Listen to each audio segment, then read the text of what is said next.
We welcome you live to the season number 5 NASCAR iRacing FedEx Cup Series Bristol Night Race, and we're here from the last great Coliseum. It's officially time for this season's running, the night race at Bristol Motor Speedway. 250 laps around tonight here from the world's fastest half mile. And here we go from Bristol. Alrighty. This is, of course, race number 11 on the season. Sorry, race number 12 on the season. I'm mistaken. Heading to Bristol Motor Speedway tonight, so nearly close to the halfway point on the entire year, which is kind of crazy. I feel like the Daytona 500 was just yesterday or something, but obviously not. All right, but here we go from Bristol Motor Speedway tonight. It's this season's running of the night race. Cameron Chandler, by the way, looking for 3 straight Bristol night race wins here in the Cup Series. He has been unstoppable at this racetrack. Would also be his second win of the season to extend his points lead if he could do it.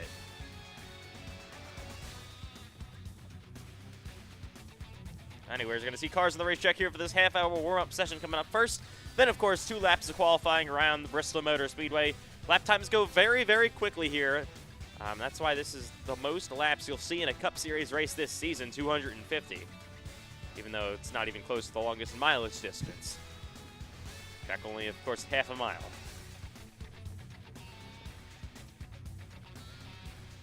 Of course, we'll be going over during this warm-up session some storylines heading to this week for the Cup Series. Things to look out for in this race. And then we'll be looking at the standings, the chase standings, and then the regular season standings entering it tonight here in Bristol. Joining me in the booth, actually, Eli Franklin was scheduled to be in the booth with me commentating, but he's actually going to be making a start tonight. It was a last-minute deal. He's going to be racing for Johnson Motorsports, but both Eli and Landon Johnson are going to be in the I guess, I don't know if you call it booth, but in-race reporters? Yeah, in-race reporters here for today's race. That's the word. And they'll be giving you the all the updates around Bristol Motor Speedway for tonight's race.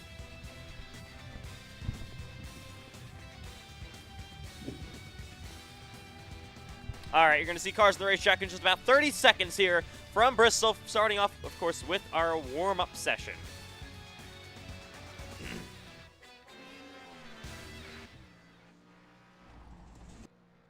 Alrighty. Cars on the track here from the last great Coliseum, the Bristol Motor Speedway. It's a beautiful day for racing. Here we go. Let's make sure trading pace works.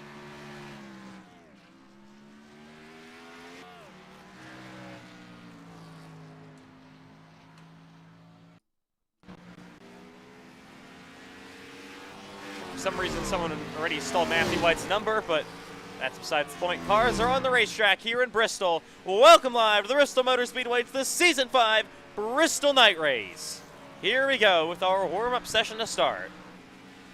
Cameron Chandler, of course, 2-time winner at Bristol, winner of the last 2 here in the night race, looking for his 3rd straight victory here at Bristol Motor Speedway, which would be such an impressive feat if he could do it. He will go down into 1 and 2. In that A car for Team Chevy Motor Club.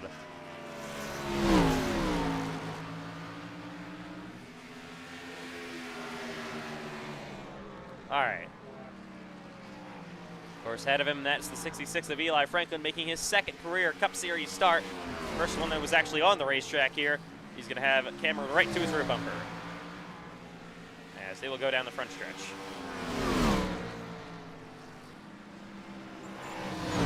Cameron will be coming up pit road, so of course your fuel window here, you're not actually able to make it on fuel in this race.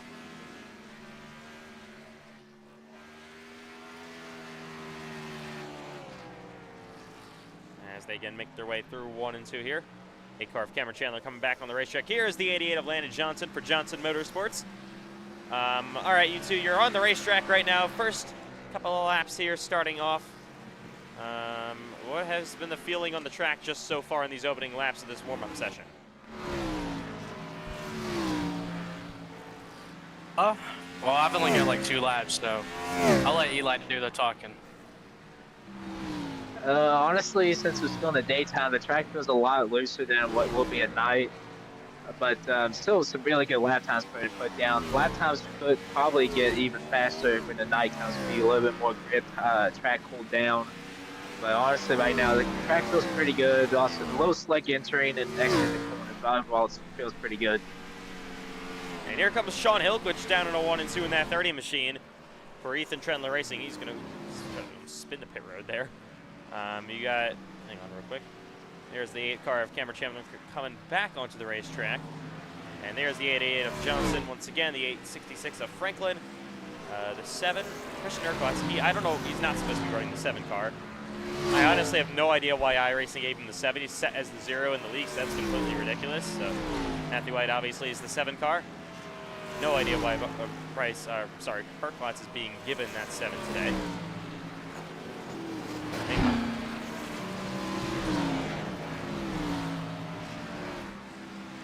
Refresh something again here. Matthew White, for some reason, is in Michael Waltrip's car right now. I don't know what's going on here. All right. Anyways, cars back on the track here from Bristol Motor Speedway. Here is Johnson and White going down the front stretch and back in a 1 and 2. You got Cole Clausen also coming off the pit road there in that 71 car. So, of course, the last great Coliseum, just a half of a mile, nowhere to run and hide here at Bristol. Of course, if you, I don't know, even try to slow down or just save your tires or whatever on these longer runs, you're going to be caught by these leaders easily. You might be just immediately swallowed up. Let's look at your chase standings entering tonight here from Bristol Motor Speedway, the last great Coliseum. So, of course, so far, here it is. Cameron Chandler, of course, 177 points above the chase cut line with 7 races to go before the chase begins. He is looking very solid as your regular season points leader. Bryce Benson, what a season he's had. 4 wins this year. Has been probably one of the luckiest drivers all season long. Currently sits now second in points, plus 30 to the good, plus 130 to the good. You see Sean Rose sitting there, plus 112. Not a good race last week in Charlotte, the Charlotte 600. Back in 3rd, winner in Dover and Nashville this season. Braden Hunsinger sits 111 to the good on the cut line. He is 4th in points. Aiden Donahue still looking for that first win of the season now into race 12. Sits plus 100. Matthew White still 6th in points. 2 wins this season on Phoenix and Richmond sits plus 85. You see Axel Smith, he's had a good year. Sits plus 30 currently. Ashton Miller plus 25. You see John Butler plus 17. Jacob Quayle not in the greatest position right now, only plus 8. You see Andrew Stacy now minus 8 below the chase cut line. Aiden Coles is minus 28. Trenton Wilkin all the way down, minus 37. Connor Haverla is minus 42. Erdman minus 45. And then finally in 16th, Abby Tobin minus 53. And then you might not see, of course, you don't see Payson Lindsay in there. Hang on, we're going to reset iRacing real quick. You don't see Payson Lindsay in there. Of course, he was awarded a 30-point penalty. That was along with the suspension of Jeremiah Gauntly due to some things that happened in Charlotte with somebody that wasn't supposed to be driving Payson's car getting to the race car without permission. And, of course, that awarded Payson a 30-point penalty after last week's action. So he is just about, I mean, Eli, do you remember off the top of your head what he's at right now? I think he's 17th and 51 below the cut line, if I'm correct. Yeah, that is a lot to make up here over the next 7 races. So, of course, we got a lot of different styles of tracks coming up over these next 7 races. You got Bristol, a short track tonight. We got a 1.5 mile at Homestead, Miami, and then another 1.5 mile in Kentucky, 2-miler in Michigan. Darlington, such a unique racetrack, a road course in Watkins Glen, and then, of course, your usual Daytona regular season finale. So a lot of time for things to happen. He's a former winner in Daytona, of course, in that race, the regular season finale.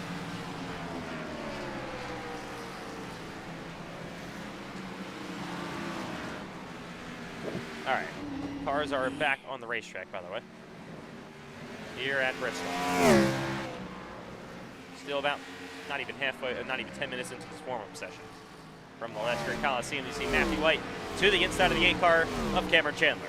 Contact between these two.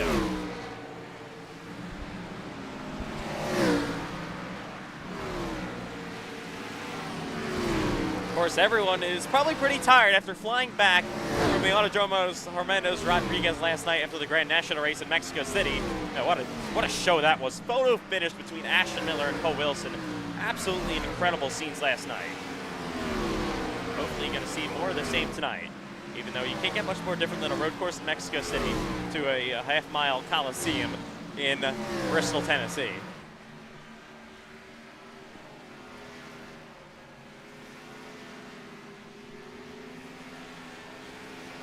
Moving the wall a little bit because that's Kirklott's car. Should not be the 7. He should be the 0. No, don't know why iRacing gave him the 7 car.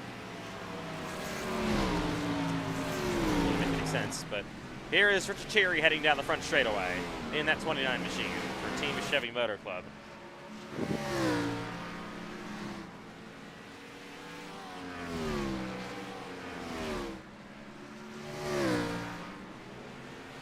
He once again heads down this front stretch, or back stretch, sorry. All right, so of course, interesting, Sean Hillquist, so far is top of the world. I got to give you a real quick tip on Sean Hillquist. Last season, he had probably the best race of his career, finished second, and ran second all day long behind Cameron Chandler. And he's doing sort of the same thing tonight. Looking really, really good so far for Sean Hillquist. Oh, we got a massive crash here down the front straightaway. Cars involved. Ooh. So, of course, unique thing about Bristol Motor Speedway, there are actually 2 pit roads. You got the leaders here down the front straightaway, and then the second half of the group going to be down the backstretch once they all load in. Oh my God, we have a car riding the wall. That's the 94 Vernman, my goodness. And up on his roof and back on his wheels he goes. Okay then. Here comes Aiden Hull's new looking paint scheme this week. Same design, but different color for him. Red now in the car, usually runs blue.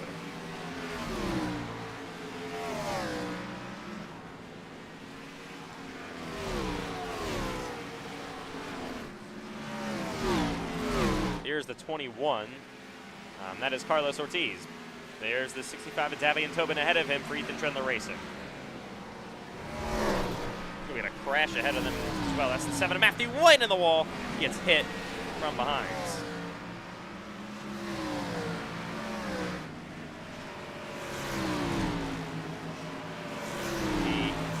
Eli Franklin behind that 30 car of Sean Hillquist. Oh, in the wall they go. Of course, not a lot of time to save stuff here. Like I said, here at Bristol Motor Speedway, things happen so quickly here as well. Oh my God, Mason Lindsay. Including the lap times. I'm going to check what kind of laps, how many laps actually get to him. There he is. Sean Hillquist has done so far. Looking at that, he has already done 25 laps and only about 10 minutes into practice. So, lap times can be done here at Bristol Motor Speedway. So, of course, halfway break going to be at the end of lap 125. States wants to order to the top 10, 250 laps tonight here from the last great Coliseum. And Johnson in the wall there. And there's the 65 Tappy and Tobin. Oh, let's hit that one too. There's Cole Clausen to the 71, back into 1 and 2 and down the back front straightaway again.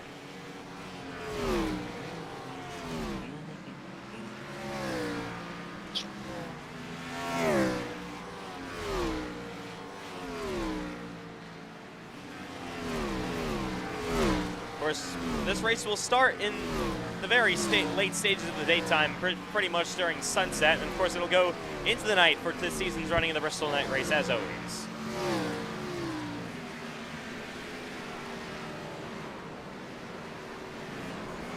Ooh, we have a crash. Massive crash here with Frank. Oh my God, Cole Clausen is flipping. Oh, good Lord. Okay. There's Trenton Wilkin on the racetrack now in the 12. There's the 9 of Bryce Benton.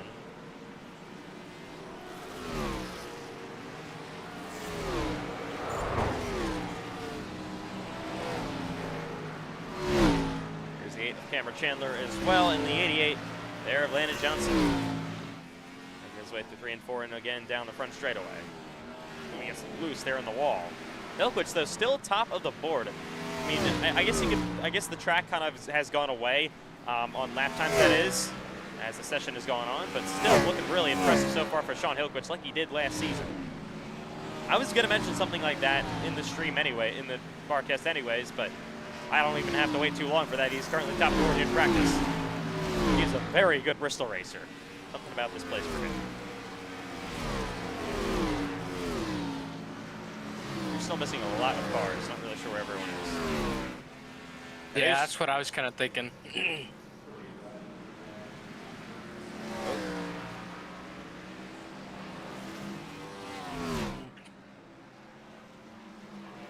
Side by side, around goes Cherry down the front stretch. In the 29. He will hit the wall. Oh my god. Oh, we have a massive crash down the front stretch. Oh! Oh, again.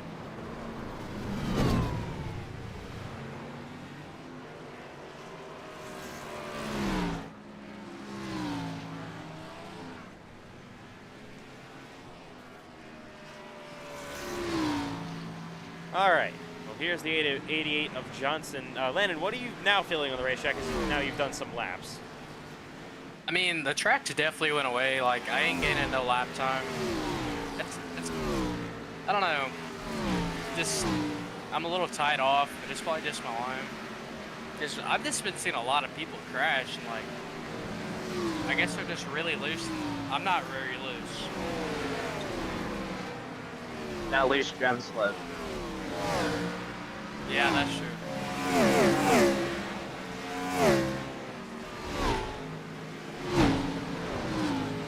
I mean, this is really making it. Hang on. Here, back there. Yeah, I don't know what's going on here. We're missing like a bunch of drivers we expected to be here. Not really sure where Sean Rowe is right now. Axel Smith. Oh my God. Connor Havrilla. Jacob Quayle. Another one. Look at turn 2. Oh man. Dylan Banks also will be racing tonight.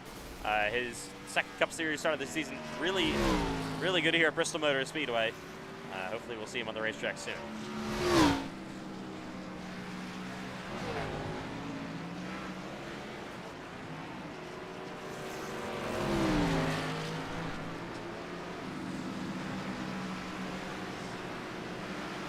All right, once again, Tobin heads through 1 and 2 in that 65 machine. Again, down the back straight. We haven't seen Aiden Donahue make any lap times so far here. So I hope he's be able to get in the racetrack soon. Here's Matthew White in the 7. Down the front straightaway is the 71 there of Cole Clausen as well. The 9 car, Bryce Benson. Oh, we have a massive crash out of the 71 of Clausen. Man, he was in the wall. Oh, God. The tire falls off from Cole Clausen's machine.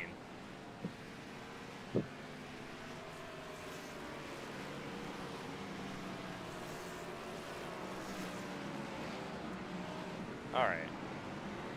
You finish looking where I'm at. Where are you? Oh, Victory Lane. Let's hope. Let's see if Eli can be there later tonight. That guy in the green shirt is absolutely loving it.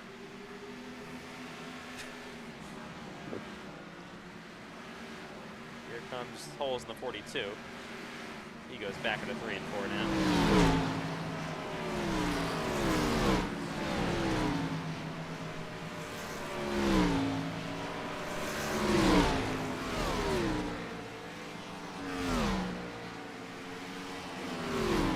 Oh, now wrecking is 42 of Aiden Holes. He goes around right in front of Sean Hillquist, who will spin into the wall. So, of course, very, very tight racetrack, as you all know, here at Bristol Motor Speedway.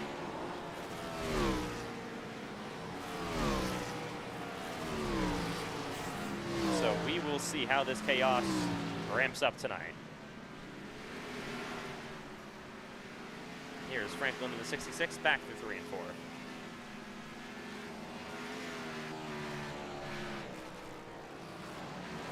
Yeah, lap time's really off. It doesn't matter how fast you try to go. Wherever your fastest lap is now, you're probably not going to beat it. Oh boy, turn 1's a mess. Oh, man. Oh, there's still, oh my God. Massive crash here on the back straightaway. A ton of cars involved there. There's back on 3 and 4 here. There is Landon Johnson. Here comes Andrew Stacy to pit road.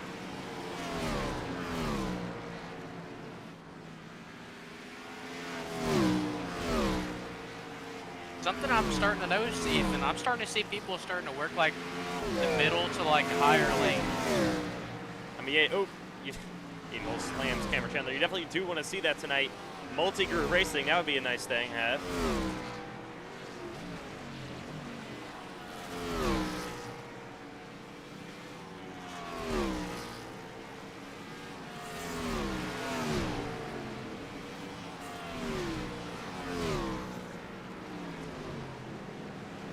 All right. Anyways, Aiden Hulls in the 42 back on track, and the 94 of Erdman here down the back straightaway in the 3 and 4.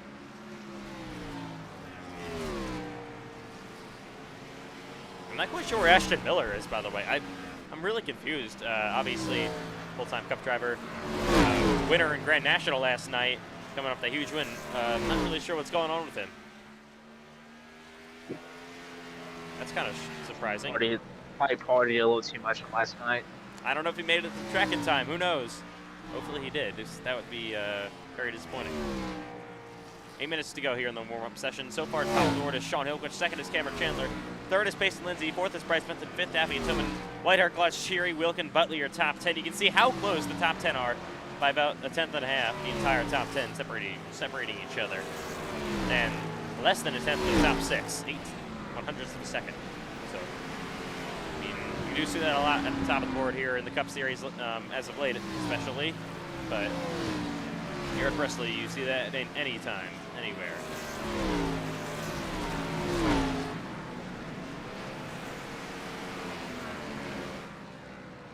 As Erdman in 94. Oh my God. Oh, and Matthew White slams the wall ahead of them. Oh, Cameron Chandler down to the inside end of the wall again. And they're still racking big time.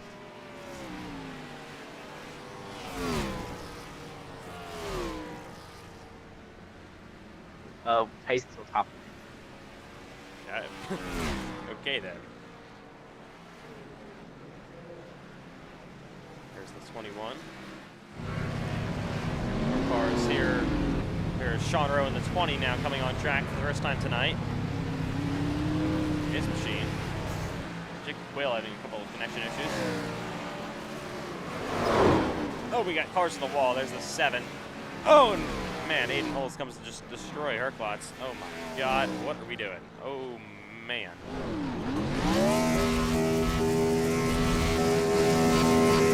I don't know what's going on down there. That was a little bit annoying. Cars coming back on the racetrack here. There's Erdman again, the 96 of Stacy. Cole Clausen, I think, has found the wall. So, Eli, have you maybe found some things in this session as it's gone on?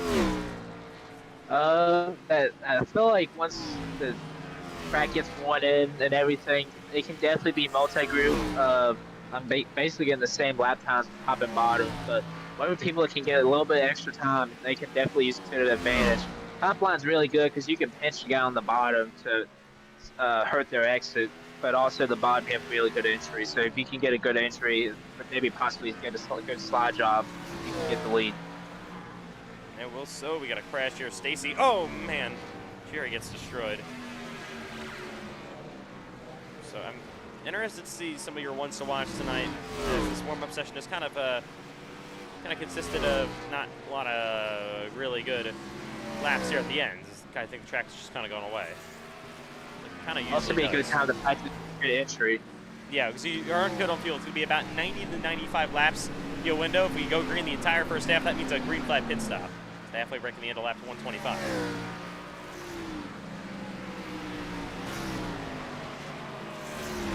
And you have to go fully around, if that's correct. Yeah, I believe. No, actually, I don't know about it under green. Or do you? I don't know. Probably gonna be a lot of mistakes on pit road because people forget.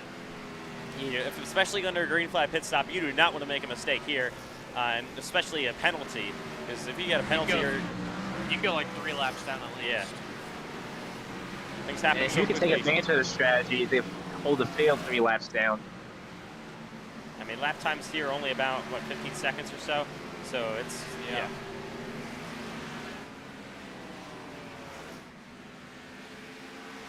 5 minutes to go here in the warm-up session. Oh my God, 9th price spent. That's going to be a trouble spot. Hopefully we don't have any of that in the actual race. Here's Jake Wheel on the racetrack now on the 14.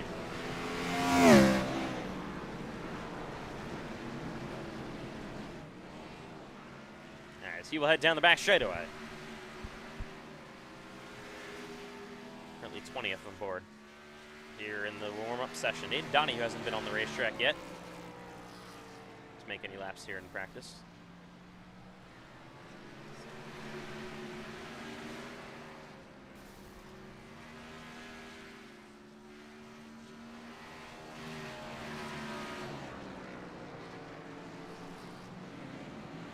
Alrighty, so of course qualifying coming up next here in Bristol. 2 laps to go for pole.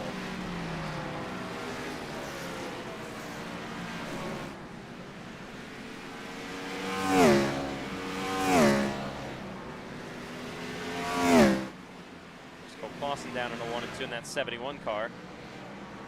Oh, cars are having a blinking fest.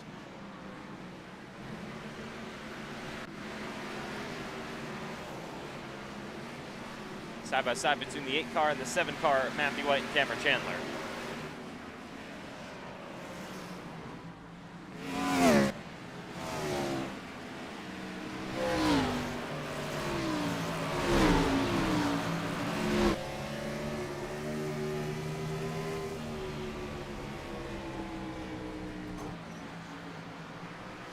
White will go in the wall.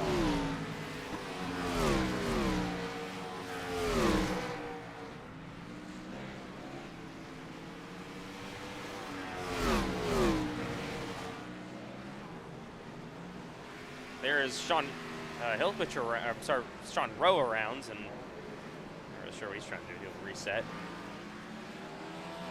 Because you can see, like, lap times have been just, you can't really do anything, and Sean Rowe only P11. 10th back, but I wouldn't take that as his actual speed.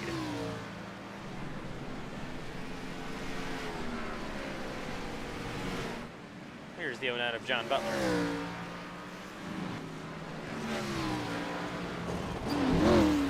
Car on the wall ahead of them, that was the 9 of Bryce Benton. Here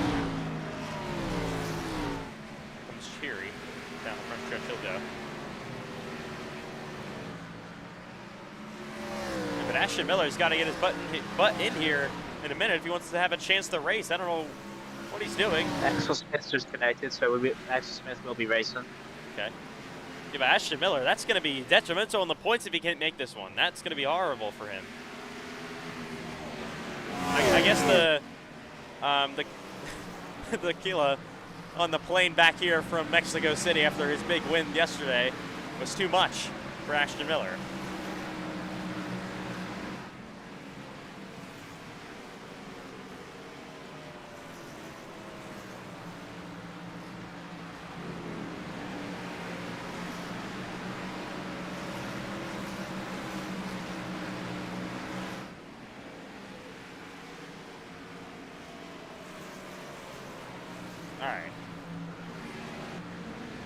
So I do want to see another. Oh my God, what is Sean Rowe doing here at the end of practice? Okay, bounced the victory lane and then bounced nearly out of the racetrack. So I want to see what Matthew White, how many laps he's done. He's done 60 laps here in practice, so definitely a good benchmark of what your car is going to be able to do in this race. And maybe you Look can how much laps I've done. How many? Take a look for yourself. I can't look, you large. Oh. All right, fine, I'll look. 6, okay, you know what? Was it 67? Yep, of course it was. Me too! Okay, guys. Anyways, here's the 14 of Quail, once again back down the back straightaway. Well, that will just about do it in this warm-up session. Oh my God, Sean Rowe. Not really sure where Ashton Miller is, but that's going to be disappointing for him, and exactly as they wreck horribly behind them, exactly what he does not need. Same thing with Connor Haverillo, who's also in a battle for points. So, Ashton Miller, your winner last night in Mexico City. Only up to plus 25 to the good. This is a good opportunity for drivers like Payson Lindsay, Davian Tobin, maybe to close up Trenton Wilkin. Another one you think about, Sean Hillquich, currently top of the order. Sean Hillquich can have a great run today. We'll see what he can do in qualifying coming up. All right, well, checker flag in the air. The warm-up session is over. Axel Smith slams the wall to get any official laps here. A bunch of people are having connection issues, including Braden Huntsicker.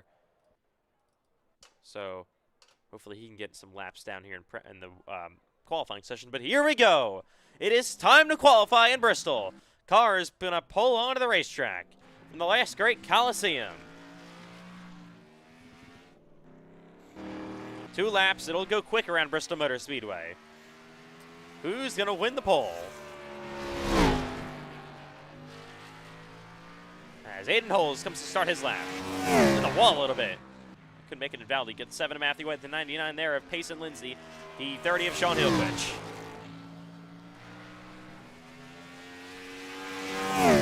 Top of the board for Hillquich in qualifying. Looking for his first Cup Series victory and first Cup Series pole, the first of all to start off. Can he do it? Got Andrew Stacy in the 96, the 09 there of John Butler. So far, White is fastest overall, holds us second. Here comes Cameron Chandler. Looking for 3 straight wins at Bristol Motor Speedway. Chandler top of the board, Butler second. Hillquich now goes fastest. White goes P2 behind Sean Hillquich. Here comes Cameron Chandler off turn 4 to the checkered flag. Can he beat any of them? He is top of the board. Cameron Chandler on pole for now. Lindsay is 4th. Tobin is P5. Here is Erdman. Down the front stretch he goes. Butler is, of course, 6th. Like I said, Herklotz is 8th. Here is Richard Cheery in the 29 machine. Heading down the front stretch. You also got the 28-1 there of Carlos Ortiz, the 94 Vermin again. Cheery across the line. Stacy, by the way, is 9th. Quayle is 10th. Braden Huntsicker is back in the session. Still no Ashton Miller. Cheery makes his way through 1 and 2. P6 on lap 1. Erdman 5th. Aiden Donahue, by the way, hasn't made any laps here on the track at all yet. I don't know what's going on with Wow, P2 for Richard Cherry.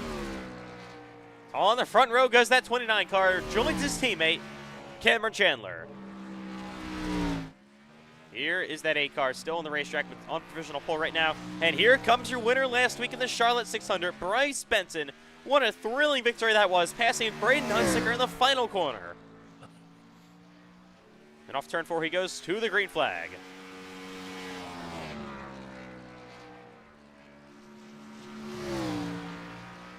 Down the back stretch he'll go. Does he have anything for the top 2? Which are both his teammates. Looks like he gave up lap 1 for lap 2 as he stayed for first lap. See how much better he can do in the second. Also got Sean Rowe, Trenton Wilkin, Jacob Quayle, Axel Smith. And the 9 there, I believe, across the line for Benton. He was 8th on lap 1. Here he comes to the front straightaway to finish his qualifying session.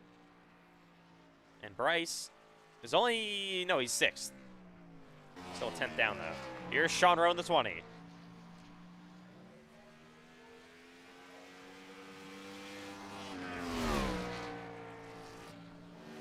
Through 3 and 4 goes that 20 machine, almost in the wall. He does hit the wall. That's going to make lap 1 invalid for Rowe. He's going to actually slow it down here. Going to be coming back to the, no, he's going to come to pit road. Yeah, his qualifying's done. As Trent Wilkin goes second. Wow, what a lap. Wilkin to P2 was really good here last season. Now Aiden Donahue, brand new paint scheme. Oh my God, brand new paint scheme this week. He's finally on the racetrack. No laps in practice at all. His teammate Ashton Miller isn't here. Donahue was 14th on lap 1. Through 3 and 4 he goes. Oh, he gets loose. Backs it down. Yeah, not bad for no practice. I know, but interesting that he didn't make any laps there in practice. Sean Rowe there, I don't know, he's got really dark here all of a sudden here in Bristol. Here's the 14 of Jacob Quayle. I believe he already has put down his times. Trenton Wilkin, what a lap though. P2 on the board here. I was saying the guys like Sean Hillquich and Trent Wilkin, they are very good here at Bristol Motor Speedway, and that just proves it. Sean Rowe was 12th, by the way. He actually did have a lap time put in. but not really where he expected to be after winning both concrete races so far this season. Running down the time here. It looks like Ashton Miller not going to make the grid. We wish for the best for him, whatever he's got going on. Hopefully it's nothing. But here's the 14 of Quail down to the pits. And Cameron Chandler going to be on pole for the Cup Series Bristol Night Race from Bristol Motor Speedway. Trenton Wilkin will be joining him on the front row.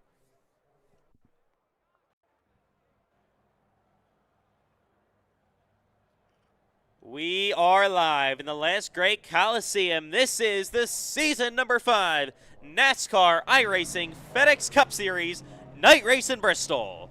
250 laps around the Bristol Motor Speedway tonight. It's Bristol, baby, and we're ready to go tonight for the Cup Series, race 12 of the season and season number 5. Let's go through your starting order with the top 10. Cameron Chandler on pole, so good here at Bristol Motor Speedway, looking for his 3rd straight win of this racetrack. He has been unstoppable in the Cup Series, even the Grand National Series. He has never lost a Cup or Grand National race here at Bristol. 3 for 3 on the starts he's made here at this racetrack. Trenton Wilkin, really good in qualifying, will start 2nd. Needs points today, enters below the chase cut line. Richard Cherry will line up in 3rd place. He got Sean Hilquich, best start of the season, really good here at Bristol, ran 2nd. And he will start 4th tonight. Last season, he ran 2nd.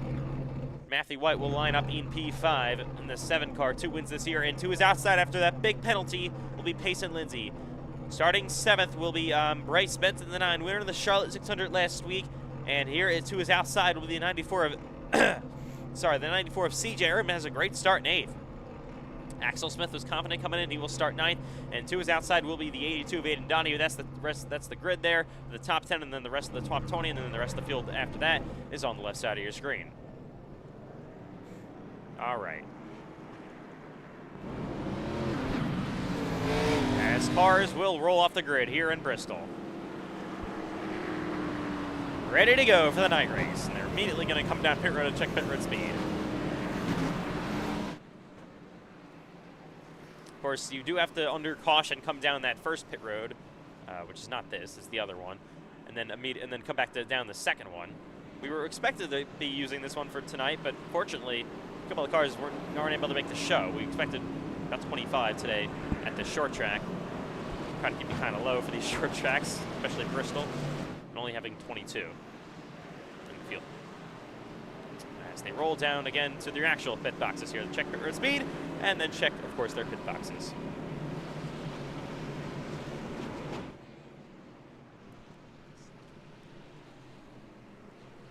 All right, Cameron Chandler comes back on the racetrack in that Chipotle machine. Already has a win this season in the Chipotle car. Of course, that was at Rockingham. You will elect the outside for the initial start of this race. Choose cone, of course, going to be down the front straightaway for these 250 laps race around the last great Coliseum. The stands are absolutely packed here in Bristol.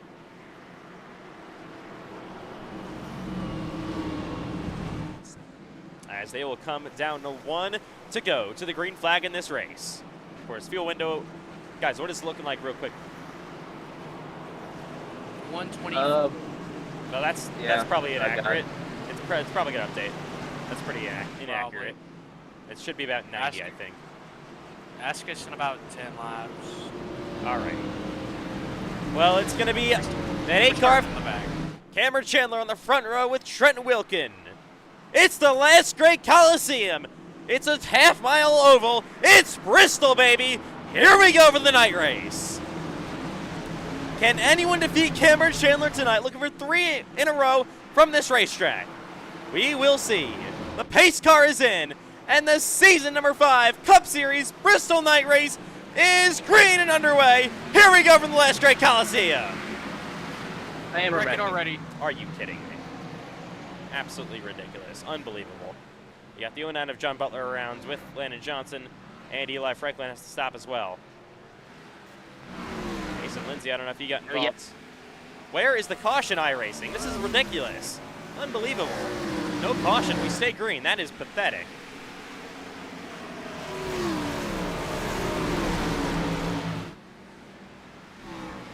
John Butler rolling slow with no nose. So we're still green, apparently. I don't know what iRacing is thinking right now. This is really Fastest ever ridiculous. getting a lap down. What? I know. So the fastest ever getting a lap down. That's gotta be a record. All three of my cars a lap down. And a lap. Oh, Matthew White way up the racetrack, 3 wide, out of the way he goes. See the 82 of Aiden Donahue to the inside of him now. So no caution, not sure why. And Holes and Quayle are both in the pits. This is a disaster start to this race. Of course it is.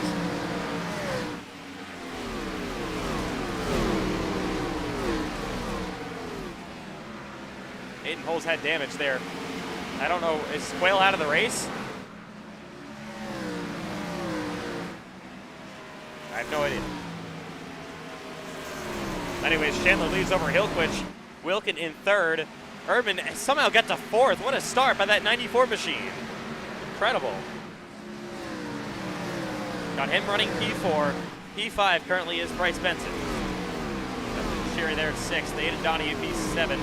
Matthew White fell back to eighth. A bit of a slide up the racetrack after a massively chaotic start here in Bristol. That should have been the yellow. I mean, iRacing is usually very good at throwing the cautions, but that was horrible. And you see damage to Braden Hunsinger's car real quick there in the back, and the 09 of John Butler. He is already a lap down, needs the caution right now.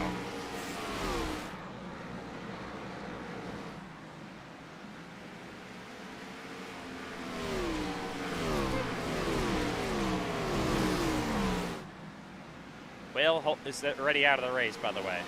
Unfortunate for him. Not the way you want to start off here in Bristol. Here's Cameron Chandler already catching the damage. John Butler in the 09.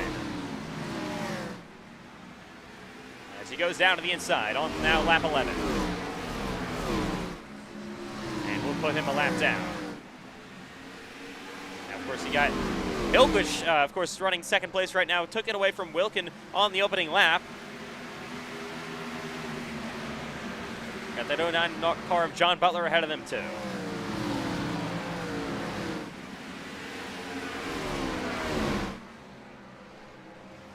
Alrighty, Cameron Chandler 7/10 out front from both Hillquich and that 12 car Wilkin. A little bit throughout the field, there's Erdman in P4, currently battle for P5. There's Richard Cherry up the racetrack on that 9 of Bryce Benson. Or, I'm sorry, Butler there on the U9, of course, still pretty slow.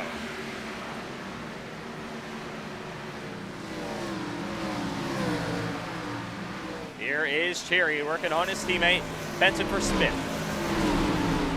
See, it's going to get very dicey around this lap car, the 09.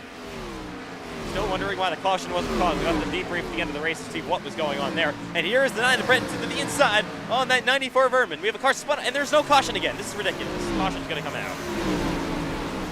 Unreal. Absolutely unbelievable. I don't know what we're doing. So we'll take a look real quick what happens.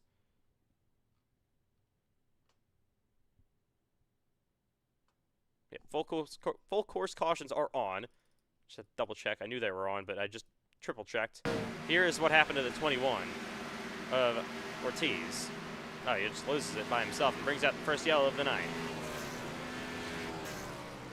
Also apologize for the iRacing lag. It's just been a disaster so far. As usual, provided by iRacing. Pretty pathetic. But we're under caution here for the first time on lap 17.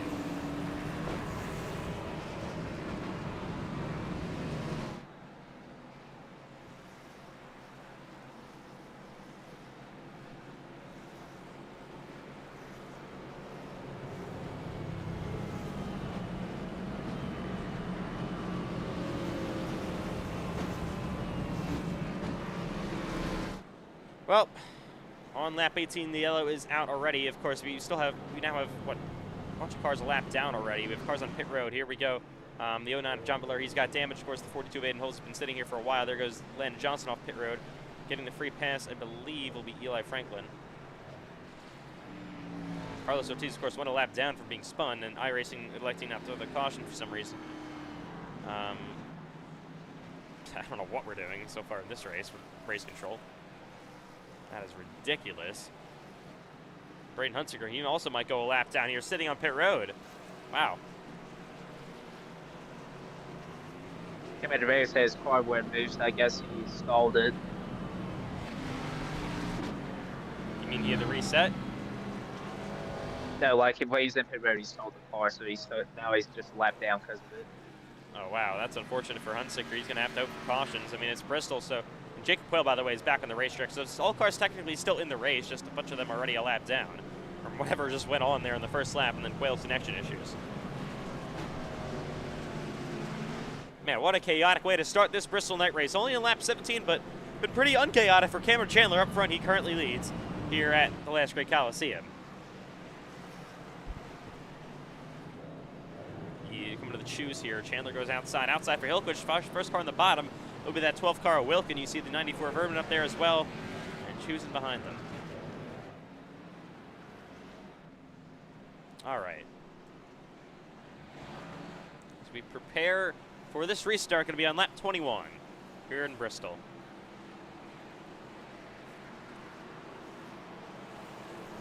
So, of course, Hunsiker gets trapped a lap down here. So does Ortiz. We'll have to see what happens throughout the rest of this race. Only 16 cars in the lead lap, which doesn't really make any sense. But here we go, coming back to the green flag on lap 21, back underway in Bristol. Oh my God! Big wreck down the front straightaway, multiple cars involved, and of course, big crash happening now. The 71 of Clausen's got damage. You got the 94 of Erdman, he's got damage. It was in 7 of her class, he's destroyed. It was a classic Gen 4 checkup on the inside, on the bottom, outside lane on the restarts, and all hell broke loose. Let's take a look what happens. Unbelievable. So watch Erdman. Ilquich. Oh, Chandler, actually, yeah, that was Cameron Chandler's fault. Completely. Wow, I didn't even see that. Cameron Chandler, who's, I believe, might have lost the lead from all of that. Yes, he did. He missed a shift or something. Unreal.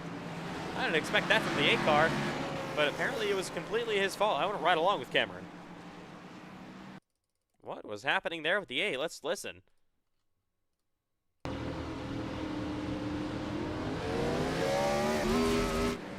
Okay, or not. Hang on, sorry.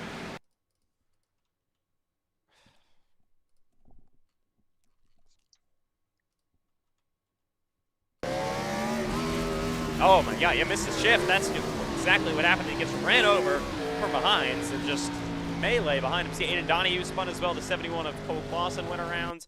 I mean, just unreal. So unfortunate for, of course, Cameron Chandler and others. Let's look from the blimp. Yeah, Chandler, yeah, that's completely his fault, unfortunately. And then they just pile it up. You see the 7 of Herklot's got damage. The 9 of Bryce Benson. I don't know. There's actually Davian Tobin that got a piece of it. Man.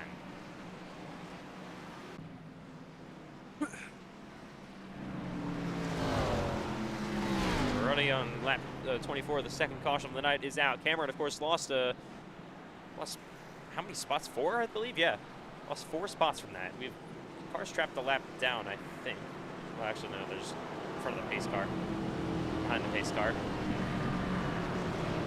Wilkin there in the 12 car is your leader. Well, what a chaotic way to start this race. Unreal. Urban, by the way, now 2 laps down.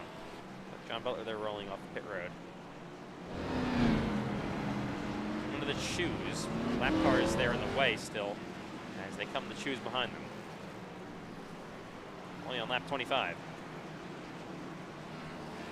And there are your lap cars going to drive their way around, and we're going to get ready for this restart again with Trenton Wilkin on the front row with Bryce Benson.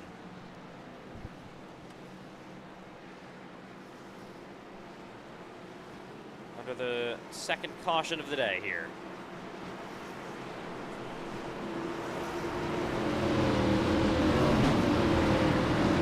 All right, pace car is back in.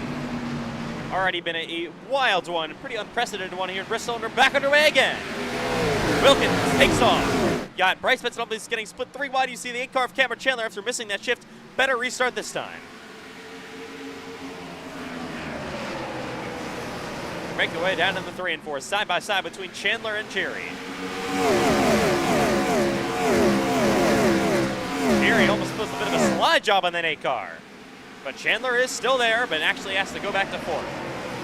Matthew White back there in P5. Sean Rowe side by side with Payson Lindsay. The 12 car continues to lead. Got side by side Lindsay door to door with the 20 car for 6th.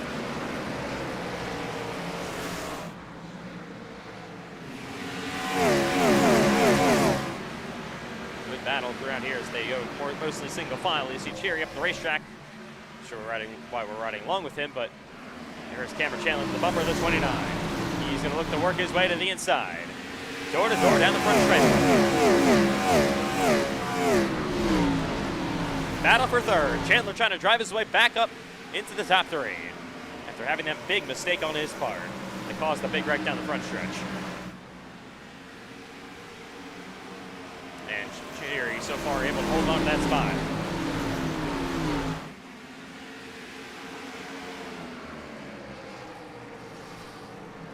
Cherry though up the racetrack through 1 and 2. Chandler going to look to drive back to his quarter panel.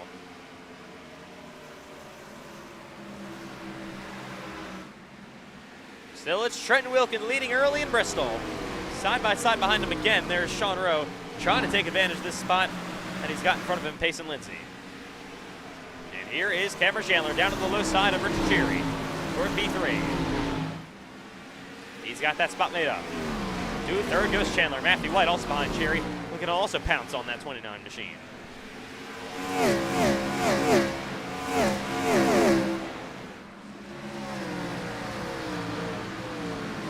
Hard battle behind. There's Davy and Tobin up the racetrack on Andrew Stacy battling for 8th. Just a chaotic race start here. It's kind of allowed some players you don't see inside of the top 10 too much, especially that 96 there of Andrew Stacy currently running now in 90s. Hunsicker back inside of the top 10 and back on the lead lap. Good news for him. So it's very important here for Andrew Stacy to get the opportunity because first out of the cut line goes to get some stage points here. See Hilquich, who got wrecked by the Cameron Chandler wheel spin back there in now 15th. Hold still on pit road, and here is your leader, Wilkin, now pulling away a half-second from Bryce Benson. What a race start for this 12 machine. I said he had great pace in last season's race, but that was with the next gen car, so having a great start with the Gen 4.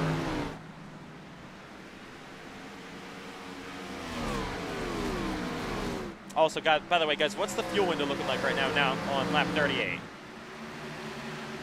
It's giving me 100, so I think we should be good to the end if you pitted. Well, leaders didn't pit. That's the thing. Yeah, I think they might make it, but also tires. But I come down here, I just feel my tires already at 90, so we'll see if people can make it on tires. Yeah, I mean, that's going to be a big thing as this run continues to go on with Wilkin out front by half a second. Also, lap traffic, I know it's not going to be as much as we had that chaotic start to this race, but still, you're going to see damaged cars trying to run their way around the racetrack. Battle for second start heat up between teammates Cameron Chandler and Bryce Benson.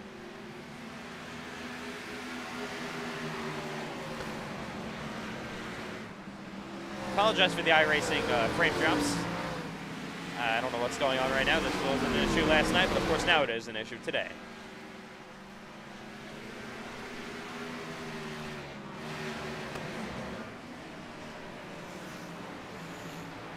Chandler tries to drive to the back bumper of that 9 of Benson for second. Mostly single file throughout the field. Look back there, actually battle, I think, for position between Hilquich and Clausen. 71 in the 30 cars. This is for 13th. Of course, Hilquich has so much pace up in the top 5, almost even in second, before he got put in the wall.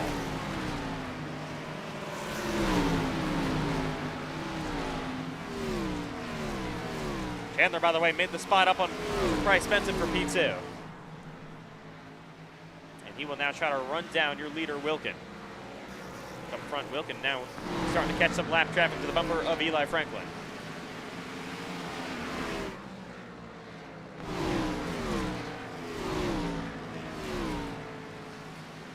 Already 3 cars out of the race, so it actually maybe 4 cars out of the race. So definitely going to be a lot less traffic for these leaders. here. Battle maybe for third. Matthew White looking down to the inside on Bryce Benson.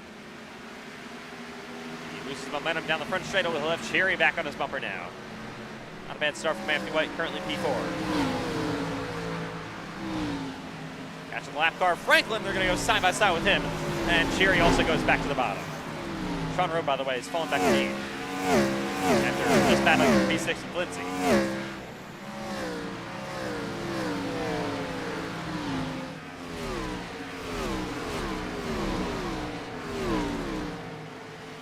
There is Damian Tobin up to P7. Trying to go to the inside of his affiliated teammate lap car. There is that 20 car of Sean Rowe, like we said, back to 8th. Behind, right in front of Axel Smith and Andrew Stacy, who runs P10. You see Braden Hunsaker now also lost his spot back to P11 in the 77 car.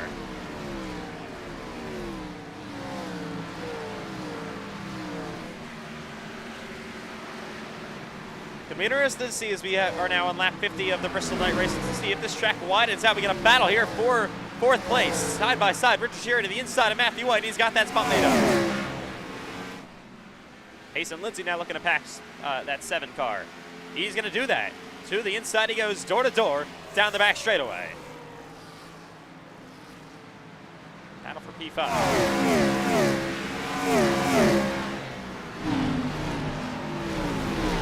Lindsay on the inside of White, side by side, door to door, down the back stretch.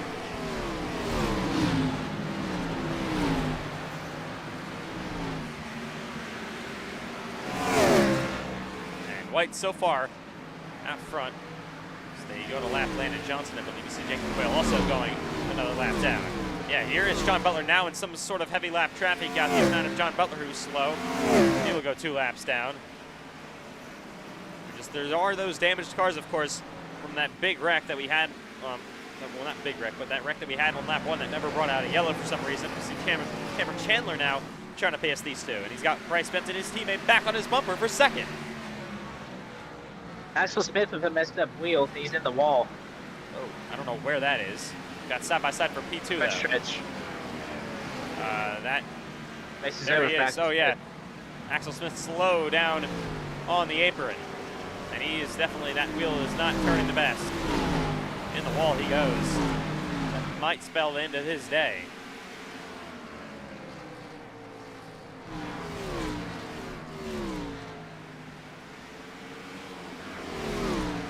So much chaos we've already seen here at Bristol Motor Speedway, and we're only 57 laps in. Cole Clausen now gets a lap down here. I believe he's working a bit of damage as well. We see Smith still riding on the apron. We're going to try to bring that down to pit road to try to repair something at least.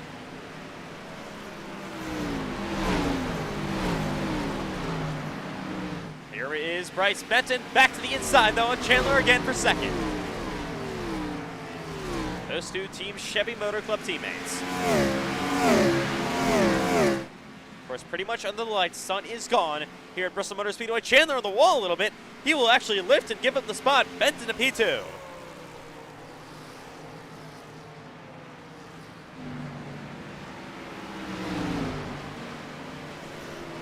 Wow.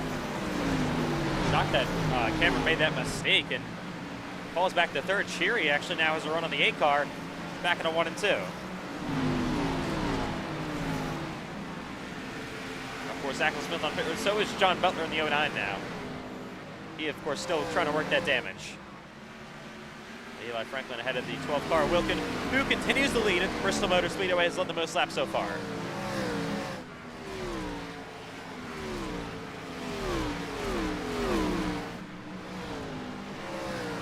Battle for 3rd. Here is Cherry to the bumper of Chandler for P3.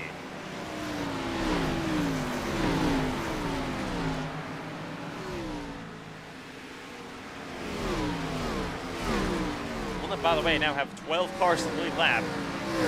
Just the way this race has started off. See Cherry working to the inside of the quarter panel of that 8 car of Cameron Chandler. Gonna be side by side, nearly no. Chandler gets a good run off the corner to re-clear Cherry.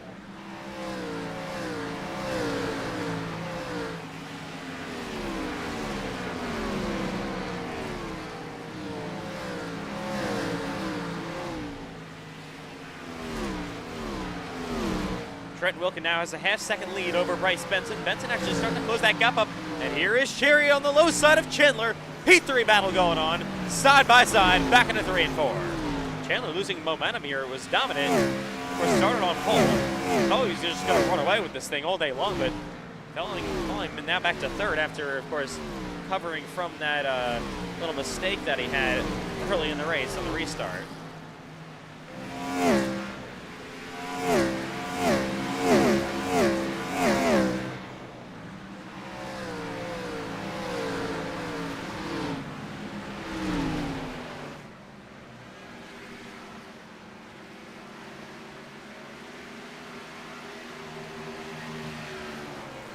Here is that 29, to the inside of the 8. Once again, Rich Cherry is there. Door to door down the backstretch. And Cherry is up the P3. Wow, what a start by the 29 machine. Winner, of course, in Pocono this season. Chandler not giving up, no, yet. Trying to work back to his inside, but has really nothing for him. Gee, Hillfish not that far in front of Trent Wilkin. Of course, they were just battling for position before Hillfich's accident. Sean would love to see a yellow right now. Oh, we think we have a crash or someone slow down the backstretch. I think it was Landon. I'll keep it green and they all stay in the right direction. So, no caution.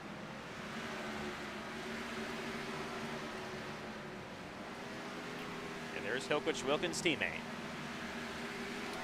Trent Wilkin, what a race he's had so far. Led over about 50 laps so far in this race. Has had really nice pace out front, even on the long run, now 70 laps in. Starting to use the outside lane through 3 and 4, maybe trying to search around it for more speed. Definitely what you want to see here at Bristol.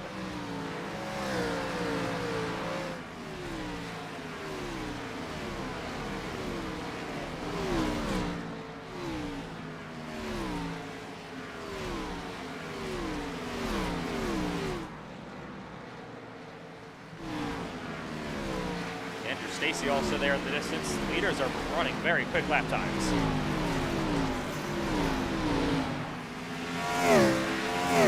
Lap 75 we go at Bristol Motor Speedway.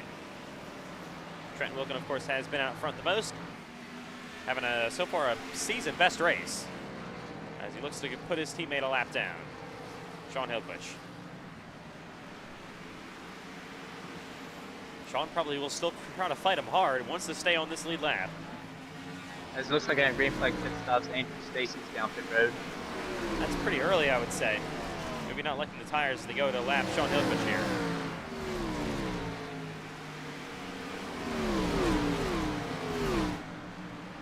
Here's Hillquich and on Bryce Benson, and you can fall a lap down.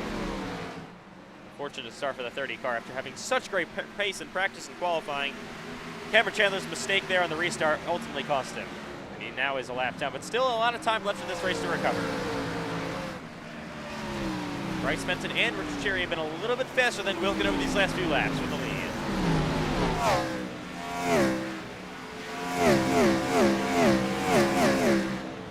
So, of course, Stacy, like we said, he is pitted. Trying to find where he is. He's back on the racetrack there in the 96. We'll see what fresher tires do. About 80 laps fresher tires for that 96 machine. He also got Landon Johnson on pit road in the 88. Benson now is trying to challenge that 12 car for the lead. I believe Cole Clausen may have pitted as well. Not mistaken. Actually, no, he already fell back a lap down anyways before this. With some pace issues. Battle for second. Here is Cherry to the bumper of his teammate, Bryce Benson. Caution's out. Oh, yellow here on lap 81. Let's take a look at what happens to bring out the caution here. Absolutely no idea. What is that caution for? I don't really know. So they don't throw a caution for a 4-car wreck on the first lap, but they throw a caution for no reason now. That makes sense. I have literally no idea what the caution's for.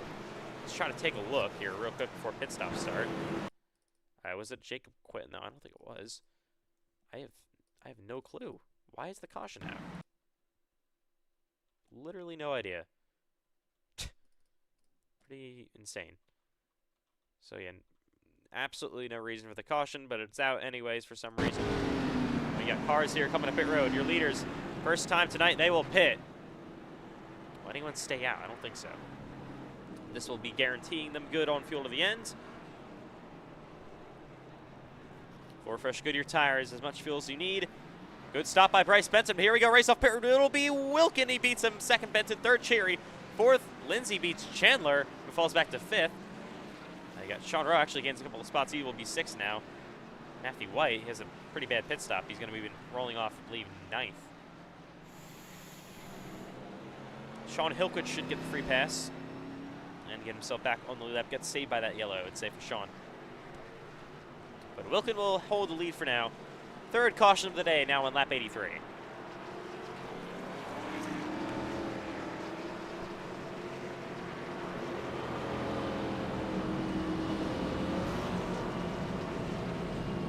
Hang on. I still really curious what happened there to bring out the yellow. I have no idea. That didn't make a lot of sense to me. Yeah, I have absolutely no clues. We're coming to the shoes this time, I think. Lap cars get out of the way. Yeah, I'm still very, very confused right now what the caution was for. But okay. I have no clue. iRacing decided they weren't going to throw yellow for, of course, the car sitting in the middle of the racetrack, basically, on lap 1. The shoes here. Wilkin goes outside, Benson inside, outside, inside, inside Chandler, outside for Rowe. But of course, then they elect to throw caution for literally no reason now. So, pretty insane. At least assuming that was an iRacing caution. And yes, it was. So we're going to restart here on lap 86.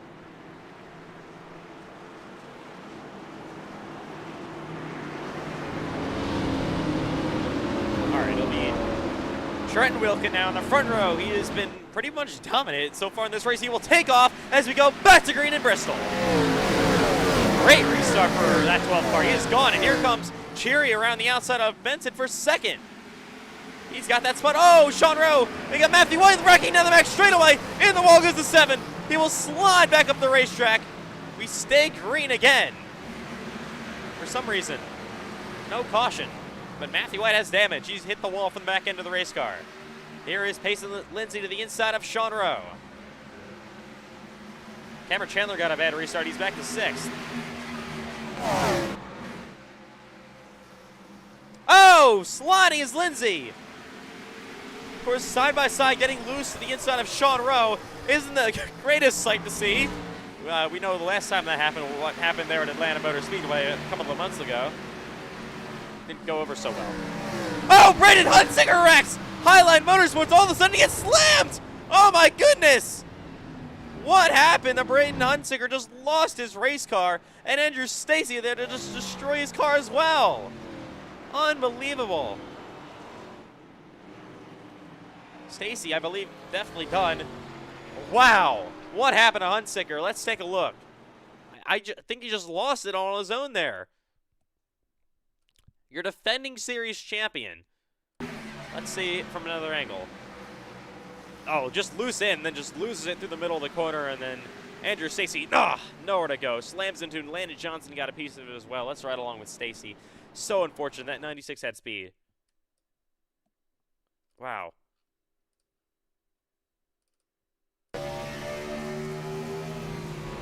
Riding with Hunsicker. I'm sorry, Stacy. And then, yeah, nowhere to go. Just not even time to react to the track like Bristol. That's how quickly things happen here. That's a great example of that. Unbelievable. So we got cars on pit road, by the way. That was only, I believe, Sean Hilkich pitting, Matthew White pitting. Payson Lindsay actually pits as well in the 99.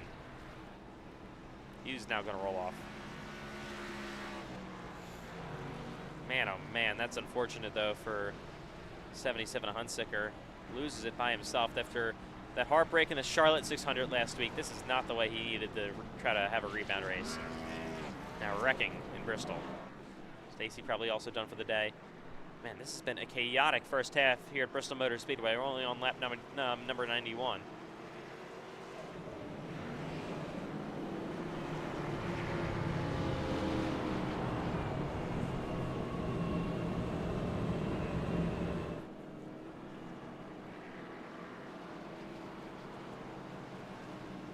All right, well, we're under caution again here from Bristol Motor Speedway. Trent Wilkin, though, still leads. Jerry is second.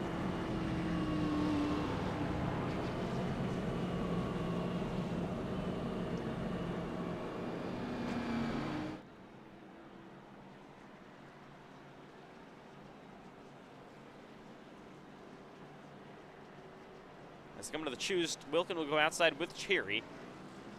And bottom two there. So, Landon, how's the damage looking on your race car right now after that? We got like 9 minutes of damage. Wow. But I mean, if they keep crashing, I'm going to end up with the top 15. Because We will 3 see. people just left. Never know. Might get a top 10 somehow if we keep wrecking. 8 holes, of course. Braden Hunsinger If is you also still being get in. a top 10, I'll win the race. Yeah, Braden Hunsinger, this has been already a race of attrition. My goodness.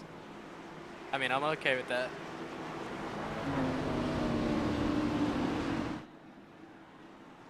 Here we go, back to green.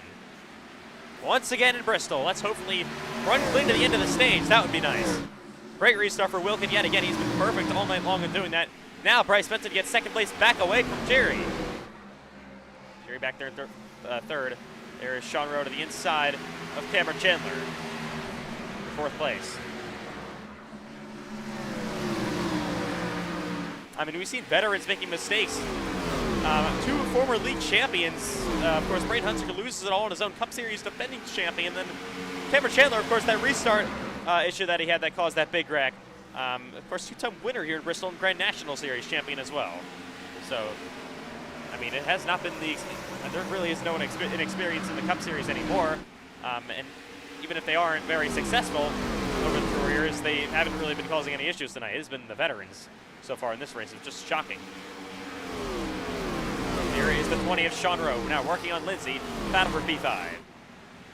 Lindsay, of course, just pitted. I believe he might be on fresher tires. I don't know if fuel only or tires. Not exactly sure. Davy and Tobin there in 7th, and a good spot for some stage points. Still with damages, Aiden Donahue running in 8th. Trent Wilkin, though, has been the fastest car all day long. Would love to get this stage win. See Pace and Lindsay there with the 20 of Sean Rowe. To his inside will go that 20 car. You got Davy and Tobin, teammates of the 20 of Sean Rowe, as well in the bumper of that car.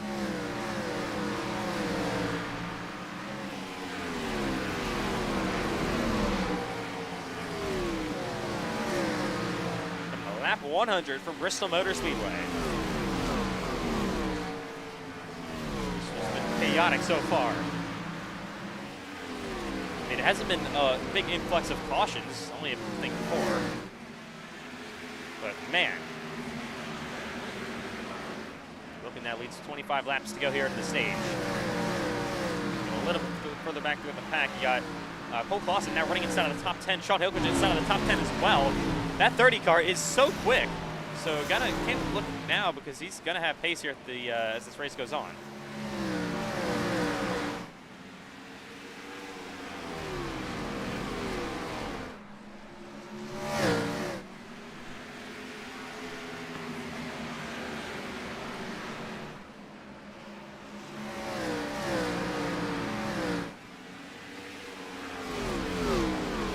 Bryce Benson in the 9 still runs second with that 29 of Richard Cherry also behind him. Benson, of course, on the longer run before was closing into the bumper of Wilkin, but I don't think lap traffic today is going to be too much of an issue anymore after what we've seen in this race so far. So many cars being taken out already.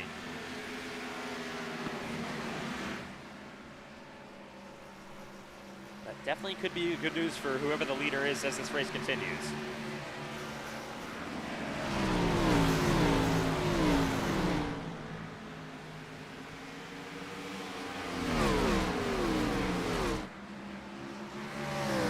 Here comes Benton trying to work on that 12 car. He is there. battle for the lead. Battle for probably the stage win as well. Wilkin didn't fall off this quickly on that last run, so interesting to see this happening. Battle for third also. Cameron Chandler was looking to the inside of Wilkin. I'm sorry, Cheery for a second. Will not be able to make that spot up just yet. This is a great opportunity, though, for Trent Wilkin with guys. Ashton Miller, of course, not able to start the race, and other guys on the cut line ready out of the race. He now leads at Bristol Motor Speedway, but wants to try to hold on to it for the stage win. Bryce Benson is not making that easy.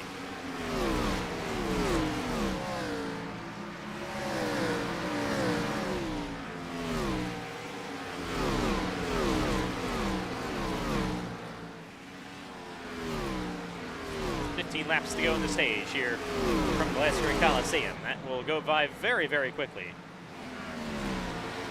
I mean, theoretically, even though it's the most laps we have all season, if this race technically could go all the way green, which it can't with the stage break, obviously we already had a couple of natural cautions today, it would be the shortest race in length, time-wise that is, in the Cup Series, even though we have the most laps. It only takes about 15 seconds to get around here. You can do 4 laps in a minute.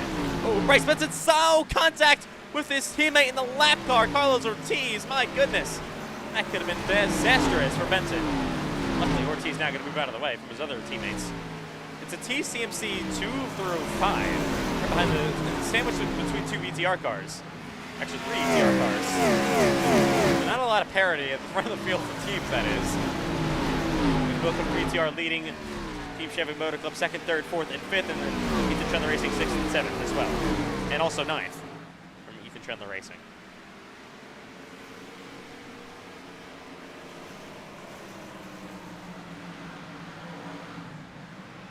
So they go lap 66 of Eli Franklin yet again.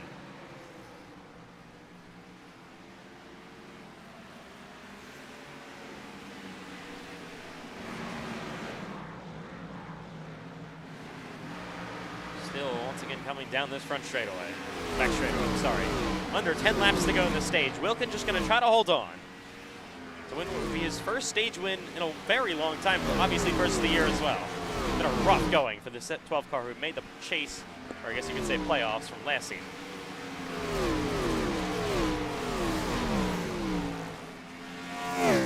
Made to the round of 12. Actually got today in that first round.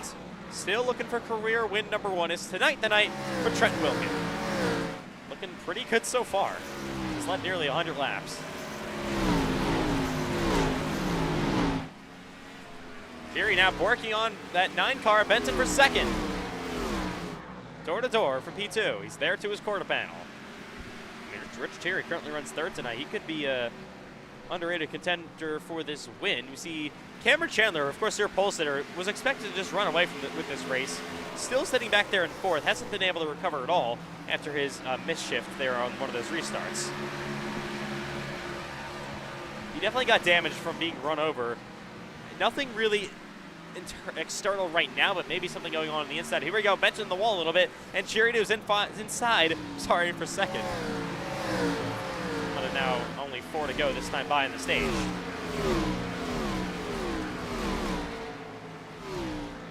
Here he is there, door to door down the front straightaway.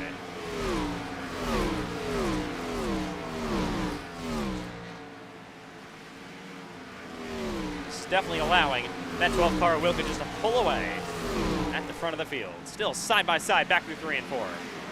Almost contact even on each other, back into 1 and 2. This is allowing maybe Chandler to get into the battle for 2nd place. And Benson back clear on Cherry for now, but Cherry going to be looking back to his quarter panel. He is there once again, side by side. 2 to go now in the stage. Oh, contact! On the bottom, Cherry and Benson. Coming to 1 to go in the stage this time by for Trent Wilkin. Hard raging battle for 2nd. Benson back clear on Cherry. And here is Wilkin. Going to be heading down the back straightaway for the final time in the stage. Through turns 3 and 4. He will see the green and white checkered flag to pick up his first stage win of the year. 2nd will be Benson, 3rd Cherry, 4th Chandler. They go across the line behind them. The caution will come out. All right, well, yellow is out for the stage here. How about it for Trent Wilkin? He wins the stage in Bristol. Really solid for him.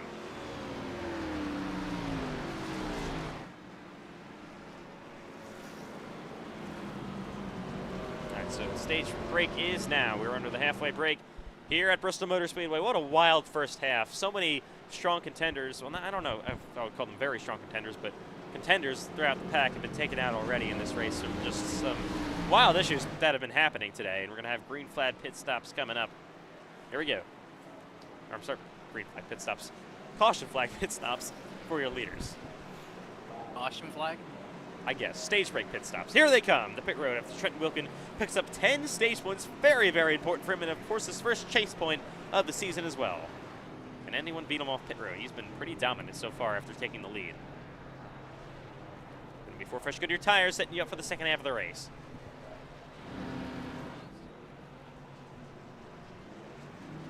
Here they come. Benton, a good stop. Race off pit road. I think Wilkin got it. Yes, he did. Benton will be second. What a photo finish that was. Third, Cheery. Fourth, Chandler. Fifth, Benson. Lindsay. Nothing really changes besides Tobin actually picking up the spot on Sean Rowe. Matthew White, of course, he's trying to repair some damage that he picked up. Let's see. Same thing with Aiden Donahue and that 30 of Sean Hillquich. They'll now have to roll off and not go a lap down. All right, we'll get set for the second half in Bristol. Wild first half. Who knows what could happen in the second half of the race. Still a lot of racing to go. I mean, theoretically, if this stayed green flag, this would be over pretty quickly. But who knows what could happen.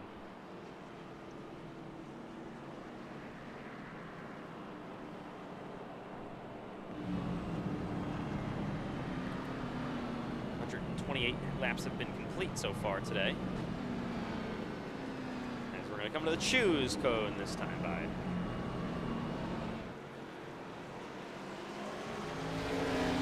Wilkin on the front row, he will go outside like he has all race long. Benson will go on the bottom. See Cheery on the outside there as well, and the 8 car of Chandler will go down low. All right, guys, well, Eli, what is the fuel window looking like now with going to be 120 to go once we go back green here? Well, I just heard the drivers speaking. They said it's going to be a fuel mileage race. I don't think they can 100% make it, but they can definitely save enough. All right. Well, especially if we see a caution now, I think that would put into the drivers' minds that they can pretty much make it to the end after that. But here we go. Restarting lap 131. Well into the second half of this race. What are we going to see? Who knows? Coming back to the green flag, another great restart by Wilkin. On the outside lane for the lead, he is absolutely gone. Side by side for second. How about Cheery? Actually, Benton trying to keep his. Oh, he turns Wilkin! Unbelievable. And Wilkin has damage now. Black clear. What was Bryce Benton doing? Yep. He now, of course, takes He the saved lead. it, so it's still green. No caution, of course, because iRacing. Oh, Trenton spin him. Oh, go in Donnie on the wall as well, and the caution has to come out now. Yes, it is. Thank God. And Wilkin with damage. I don't know what Bryce Benson was thinking there. Let's take a look. I mean, he just wrecked him, I think, from the angle I saw. Let's see. Here on the restart. Benson down to the inside. I don't know if he came down or what. In the wall, and he lost it. I don't know if he lost his back end there. Came back on. Let's ride along with the 9 car here.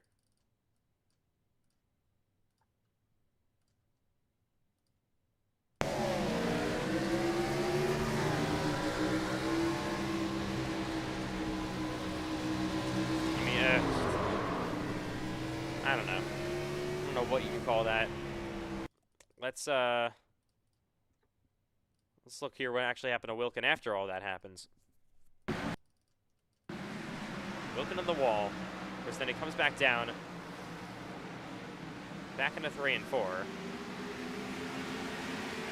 So he back up the speed. Of course, that 12 car still has a lot of pace. Goes to the inside of Aiden Donahue. Oh, just lost it on his own there. Takes out Donahue in the 82. Bring out the yellow. Man, that's unfortunate for Trenton. Unbelievable. Dominating this race, and this is worst case scenario. He will roll off pit road with damage, but still not out of it. He's got time to recover, and he definitely has a very fast race car. Matthew White rolls off pit road. He has actually a good amount of cars pitting here. So now, like I said, the caution comes out. They should, I think, be good to the end on fuel. So me and Eli just pitted. I got 125 laps left. All right. So that's, yeah, that's enough for you guys at least. But leader's saving here. Can I get 35 waiver rounds? Yeah, nice try. Leader's, of course, saving here. We're gonna see. Please. All right. Anyways, Bryce Benton now leads. Of course, he ran. I don't know if it was Wilkin coming down. It was kind of just one of them coming down. Benton kind of forcing the issue a little bit. He'll choose outside. On this front row now will be Cameron Chandler for the first time in a very long time. Here's Wilkin back here still. He's actually only in 7th. A lot of cars pitted, so kind of got saved by that.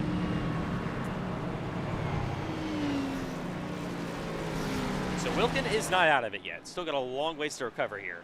We'll see if he can do it. He's definitely motivated. He's led over 100 laps so far in this race. Has been the best car pretty much all night long in race pace. We'll see if he can recover. Here we go. And remember, he's on fresher tires as well. That's something else to keep in mind. I know it's not much, but he is. Teammates on the front row. Benton, Chandler, back to green.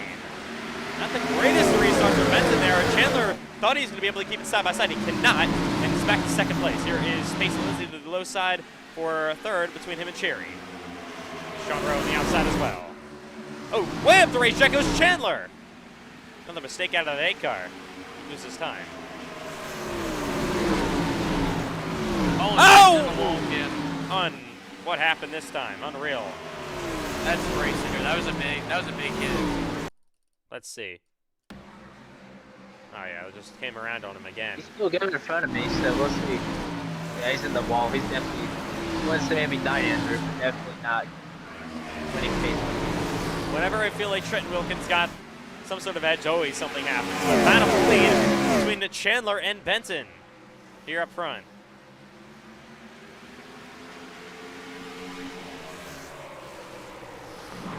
And he's there to the inside. Here comes Cameron Chandler on Bryce Benton. Gets loose in the bottom, trying to take the lead away for the first time in almost 120 laps for Cameron. You know, he's a fast car, but still really hasn't been able to drive his way back up to the front. Maybe until now.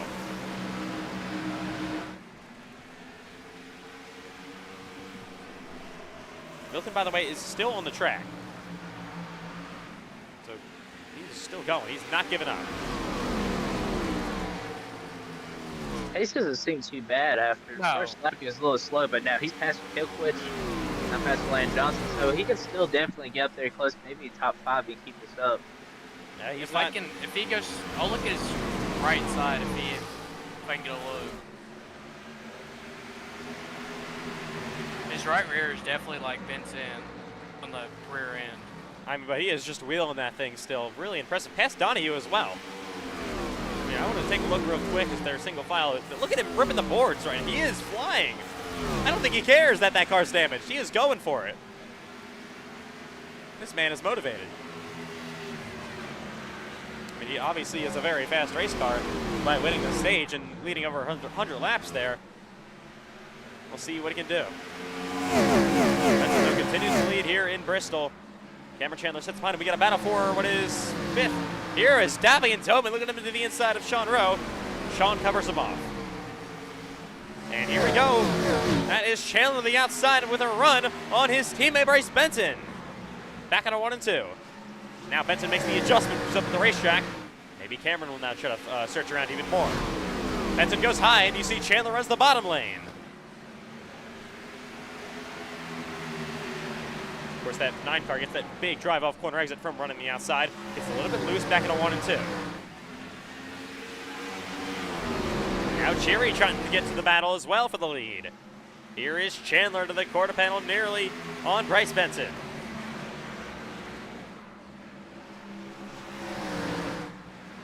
Battle for the top spot here in Bristol. I'm going to lap 150 this time by.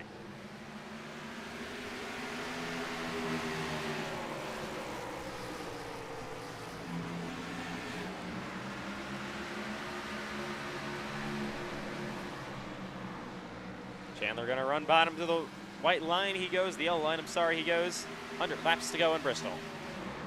That could go pretty quickly if we stay under green here. I think 100 laps. Each lap takes about 15 seconds. That's like a minute. So what? That's 25 minutes. Yeah.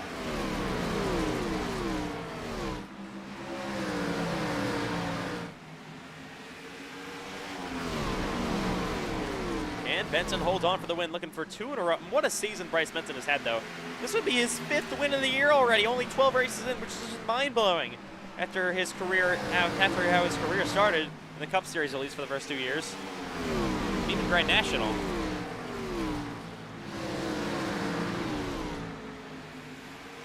Check out on Trent Wilkie real quick. He is still driving the heck out of his race car. He's gaining on like people like Cole Clausen. Yeah, he's hitting the wall as well. He is not giving up. Up front, Benson a little bit loose. Got Chandler all over his back bumper.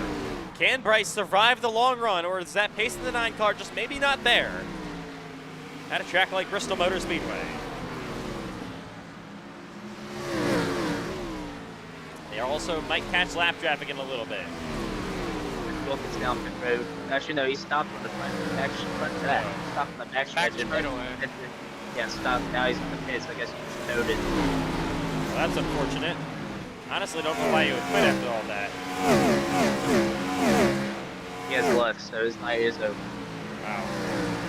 Well, here is Chandler run down the back straightaway yet again. He's got that momentum. He'll go outside through 3 and 4 on that 9 of Benson.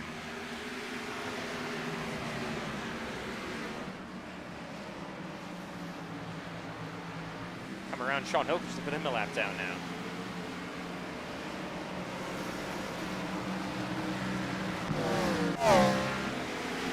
And pretty tight with the lap traffic here. Hillfish there. You see Cherry trying to split them 3 wide almost for a second. There's the 99 of Lindsay. Got a run coming down the front straightaway though for Cameron Chandler. I don't know if he's just staying behind Benson to maybe save his stuff a little bit, or just trying to maybe tease him. Here he is to his quarter panel though. Cameron Chandler on the low side, door to door with Bryce Benson for the lead. Benson though on that outside lane, able to pull back away.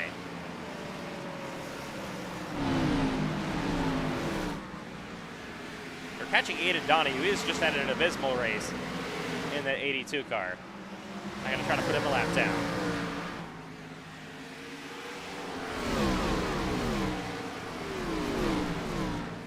He will now go that lap down.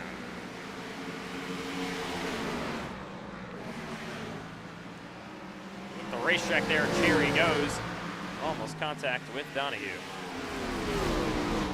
Cherry now looking to go maybe to the inside of Cameron Chandler. Battle for second.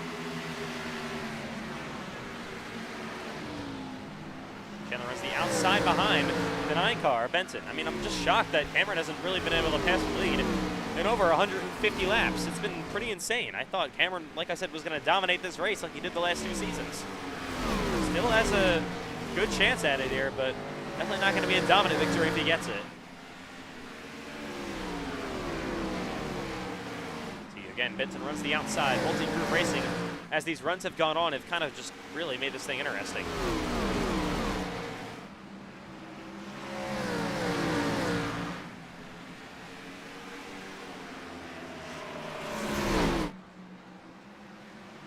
Still following in the line of Bryce. Cherry still sitting in 3rd.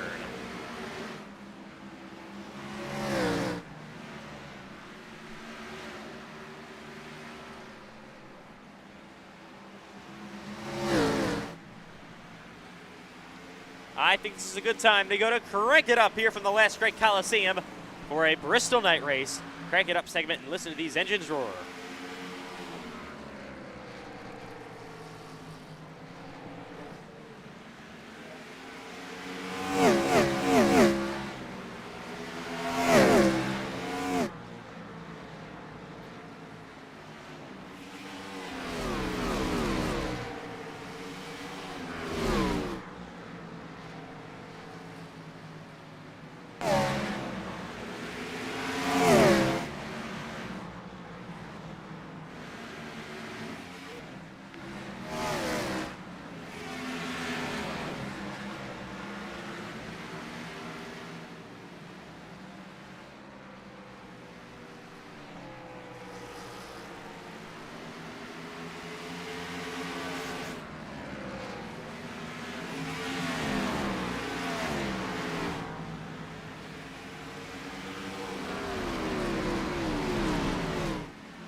Battle for a second actually starting to heat up between Chandler and Cherry.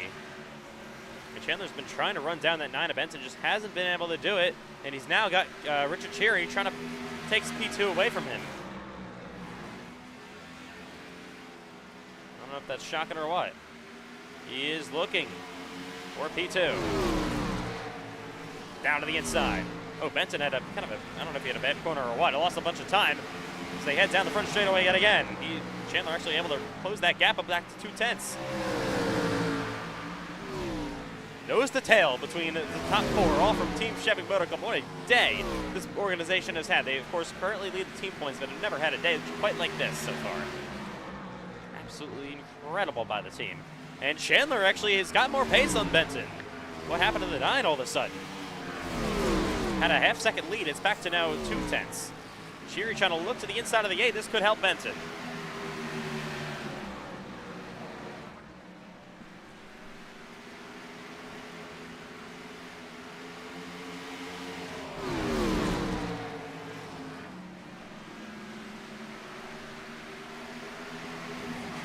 Of course, that 9 car of Bryce currently still leads this race on lap 181.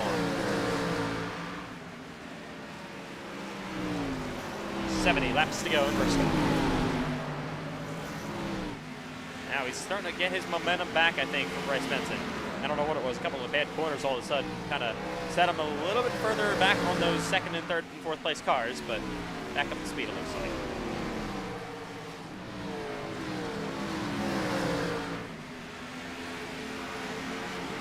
Continue to fly their way around here at Bristol Motor Speedway. Lap traffic there.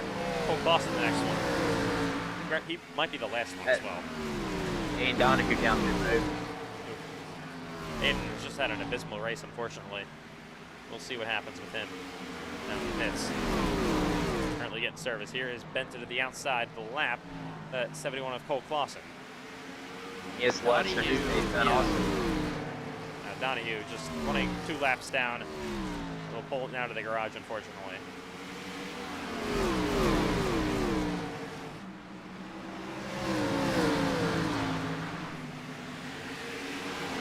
Right there, Hillquist in the 30, a little bit slow ahead of them. Chandler slides up the racetrack a little bit as they head on the front stretch yet again. Richard Cherry is there to his bumper. There he goes for 2nd.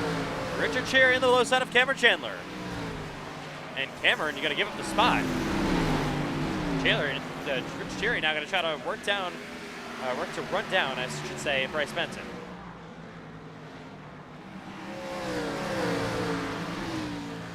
He was definitely quicker than Bryce earlier in the race in the long run, so we'll see here.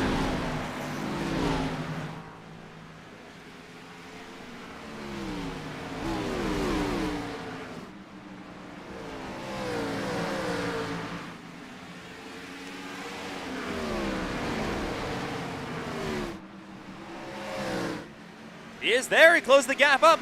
Really good turns 1 and 3 and 4 for Cherry. He will go outside once again. He is definitely one of the quickest cars on the track right now. He has caught the 9 of Bryce Benson, but can anyone pass him? Payson Lindsay to the inside of Chandler for 3rd. How about that? Cameron's car maybe just not handling the way he likes it right now. And here we go for the lead. Richard Cherry to the inside of Bryce Benson. Side by side down the front stretch. Can't keep it there just yet. He's gonna get to his quarter panel. Chandler on the wall a little bit. Falls back. Out of 4th.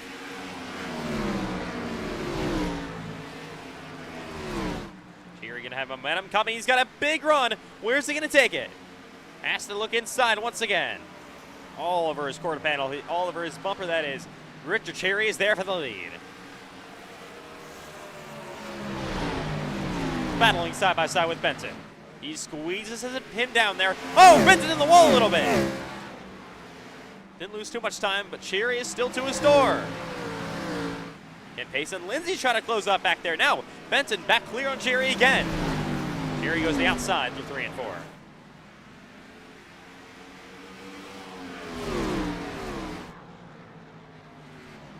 All over the back bumper of that 9 machine. What a season by far the best season Bryce Benson has ever had in the NASCAR iRacing FedEx League. It's not even close. But Cheery's got another run coming down this front stretch. He's there. So nobody's been able to pass this 9 car yet up front. I don't know if it's dirty air or what.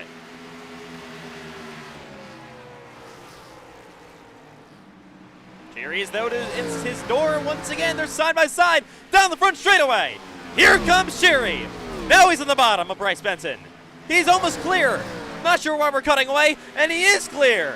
New leader in Bristol on lap 197. It is Richard Cheery. Benson looks inside again, but Cheery is out front.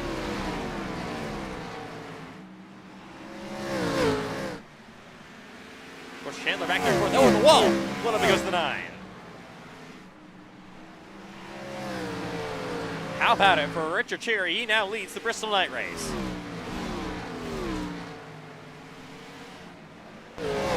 Back here, Davy and Tobin still having a great run, currently in P5.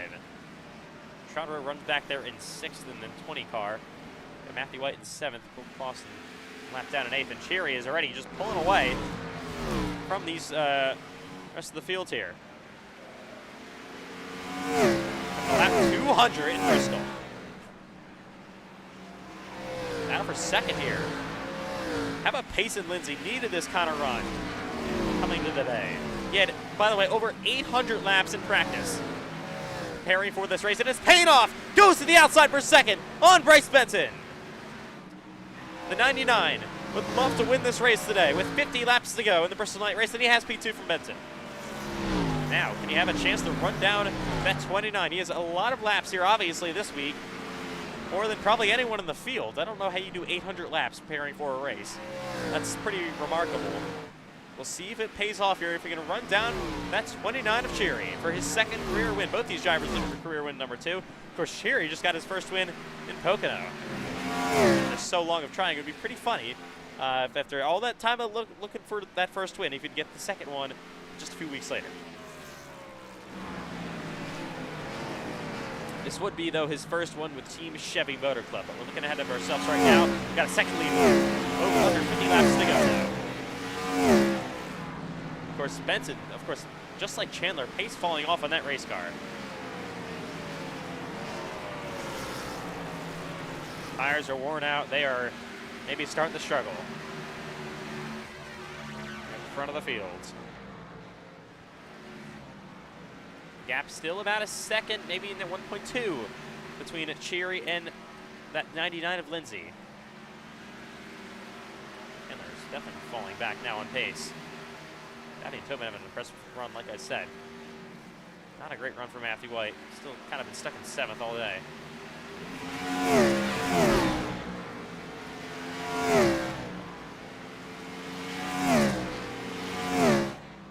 Payson Lindsay.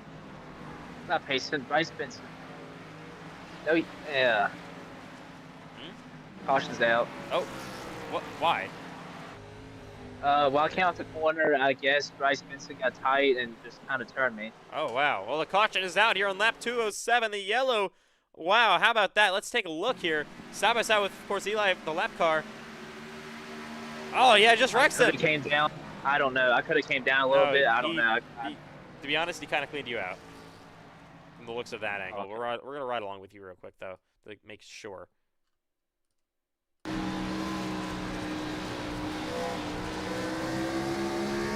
Yeah, he didn't come down at all. He just, unfortunately, kind of took you out there. All right, well, we got cars probably coming down pit road here. This changes absolutely everything. Here come your leaders to pit road. What's going to happen now? Will Payson, maybe a guy like him, take 2 tires? Who knows? Caution out under 40 laps to go just about in Bristol. And the leaders have all come down to pit. Will we see 4 fresh good years for everyone? Free pass goes to Cole Clausen. Ortiz takes the wavy round, I believe. Good stop by that 99. Here we go. Race off pit road. It'll be Cheery first. Lindsay 2nd.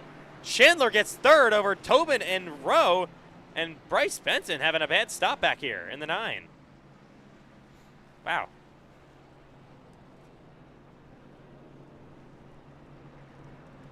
Well, caution is out after that long green flag run. We're going to restart with under 40 laps to go, and Benton finally rolls off. He'll be, I believe, 8th, maybe 9th from crossing to the pits. If that was Ortiz, I would stay out here to take the wave around. I think he's going to do that. He's 21. Now there's 9 cars on the lead lap. With Cole Plus getting the free pass, and Ortiz can take the wave around. I mean, this has just been a crazy race. Of course, first Gen 4 race here at Bristol. So, I mean, I don't know. I don't want to say it makes sense, but it's been, I don't know, what we expected, especially early in the race. That was crazy how many cars got taken out early from Cameron Chandler's little shifting issue. But coming to the choose this time, this is important. Could be the final restart. I don't know if it's true, but Payson, I think someone said about choose tires, and it said Payson type 2. So I honestly have no clue if he took 2 or he's just joking around. I kind of doubt it. He's coming to the choose here. Oh, Payson goes outside. That'll get the front row to Cameron Chandler. All right. Second run out is Sean Rowe. He's been, honestly, Sean Rowe, the concrete king the first 2 concrete races at Nashville and Dover. Kind of been irrelevant all day long. Been very, very quiet. I don't think I've really mentioned him tonight. Now he's on the second row to restart from the choose. I doubt Payson took 2. He was right behind Cheery right when the caution came out. And then, of course, on pit road, came right behind him again. I don't think he took 2 tires. If he took 2, he would have been the leader. No, he just, I guess he's watching, so he said it was not 2 tires, it was 2 something else. All right, 39 laps to go in Bristol. Cheery, Chandler, front row, back to green again. Nice jump by Cheery. Oh, but not a great jump by that 99 of Lindsay's to the outside for second on Chandler, though. Side by side.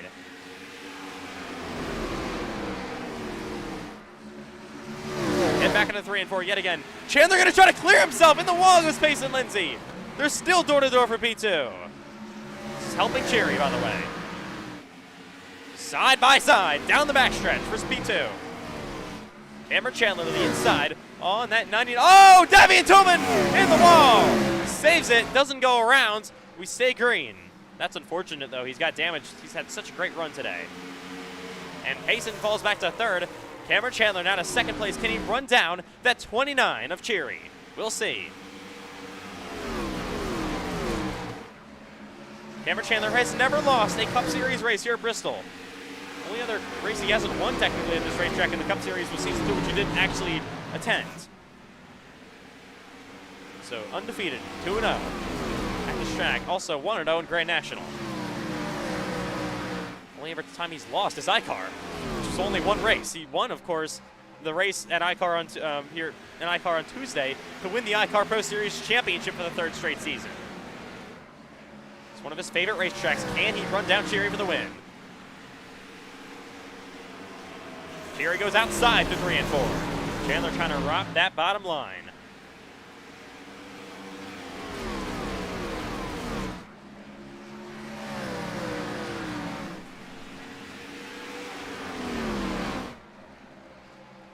See that 8 car up the racetrack a little bit more. Going to try to find some clean air on his nose. Of course, Cheery ran down and passed Bryce Benton earlier, so we know it's possible. But does Cameron Chandler have enough pace? It's slow. That's Davian Tobin. That's unfortunate for him. What a great run he was having. But he has big damage, and top of the handling of that car pretty much knocked out. Is he hit? Yeah, wiggling the car. That thing is totaled. As they go through 3 and 4 yet again, coming to 30 laps to go. The last straight Coliseum in the Bristol night race. Here we go, battle for 4th place. How about Matthew White? He's all of a sudden come on strong here, late in the race. Sean Rowe, who currently runs P4.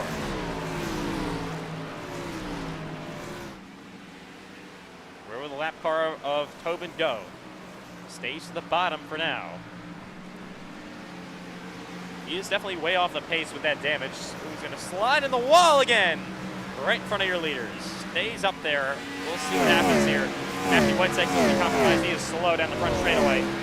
Very slow. We're wondering if they throw a caution. No, he's going to try to get the pit road. He will successfully do that on the apron. And he will bring his car to pit road. Unfortunate for Davian Tobin there. Really great run, spoiled for him.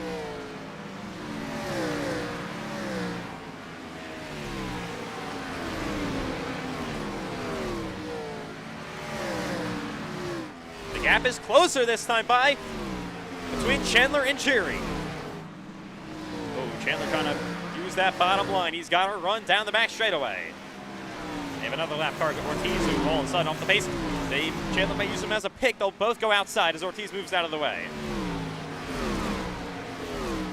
Chandler runs the outside through 1 and 2 with 25 laps to go. Right behind the bumper of that 29 of Cheery. He'll go bottom. Cheery goes outside through 3 and 4. Ooh, almost got Stu's quarter panel there off corner exit. It is inches away from contact. He is there once again. He's coming. Can he pass him, though? Cameron, of course, has struggled to pass the leader all day long. Hasn't been the leader in over 200 laps after starting on pole. Here, Cheery runs the outside down to the 1 and 2. Back into 3 and 4, you see Chandler trying to just find some clean air on his nose. Clean air is king, like it always is.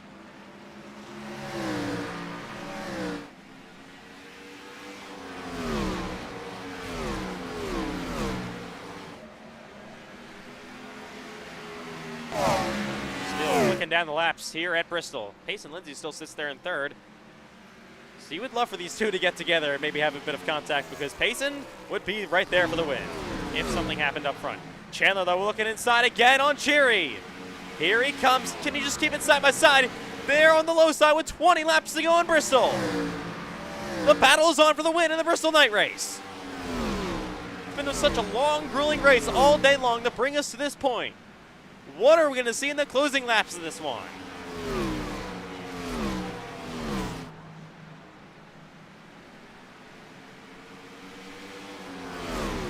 Outside through 3 and 4, or so for that 29 of Cheery. Bottom side for Chandler.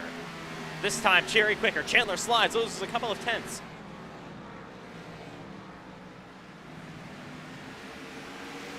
Both these drivers, so much mental focus needed to race around Bristol Motor Speedway after over 200 laps of racing. You're tired, you're worn out. You've been going left for a long time, but you still gotta fight for this win.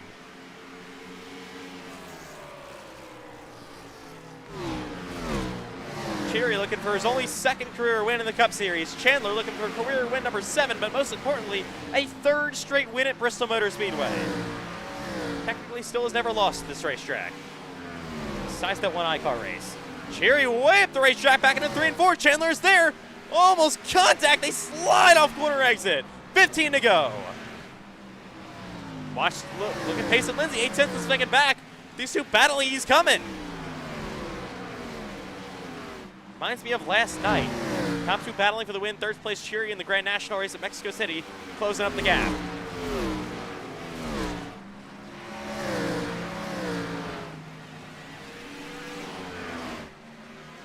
They're both on the outside through 3 and 4. Chandler tries to go a little bit lower to get a good bite off corner exit. Can't do it. Cheery still is clear. 13 laps to go. The group has been widening. The group has widened out all race long. At the beginning of the race, they were running the bottom. Now they're running all the way to the wall. And Cameron Chandler there, almost so close to contact. It's getting close.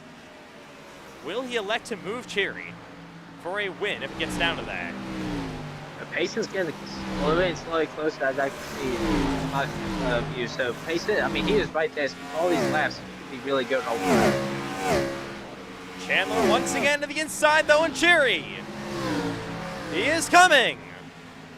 But again, cannot stay side by side. He just stayed door to door with that 29 through one of the straightaways. He could have a chance. 10 to go in Bristol. Battle is on for the win for the Season 5 Cup Series Bristol Night Race. Will it be Cameron Chandler? Will it be Richard Cheery? Can it even be Payson Lindsay back in 3rd? Can Cheery hold on? This time looking like a much better lap by that 29 machine compared to Cameron Chandler. Trying to pull back away. And he gains about 3 tenths on that lap. Chandler now is getting desperate. He's in the wall. Way in the wall now for Cameron Chandler. He slams it again. And here comes Payson Lindsay. That's going to take Cameron out of the contention for the win easily. Now Lindsay side by side with Chandler for 2nd. Trying so hard. Just overshoots the edge ever so slightly there, and he is going to lose a lot of time from that. Still holds on to P2, though.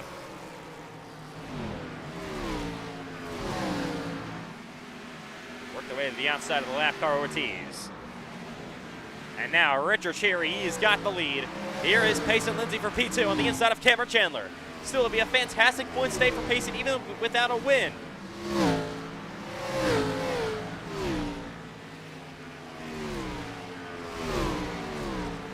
Five laps to go in Bristol.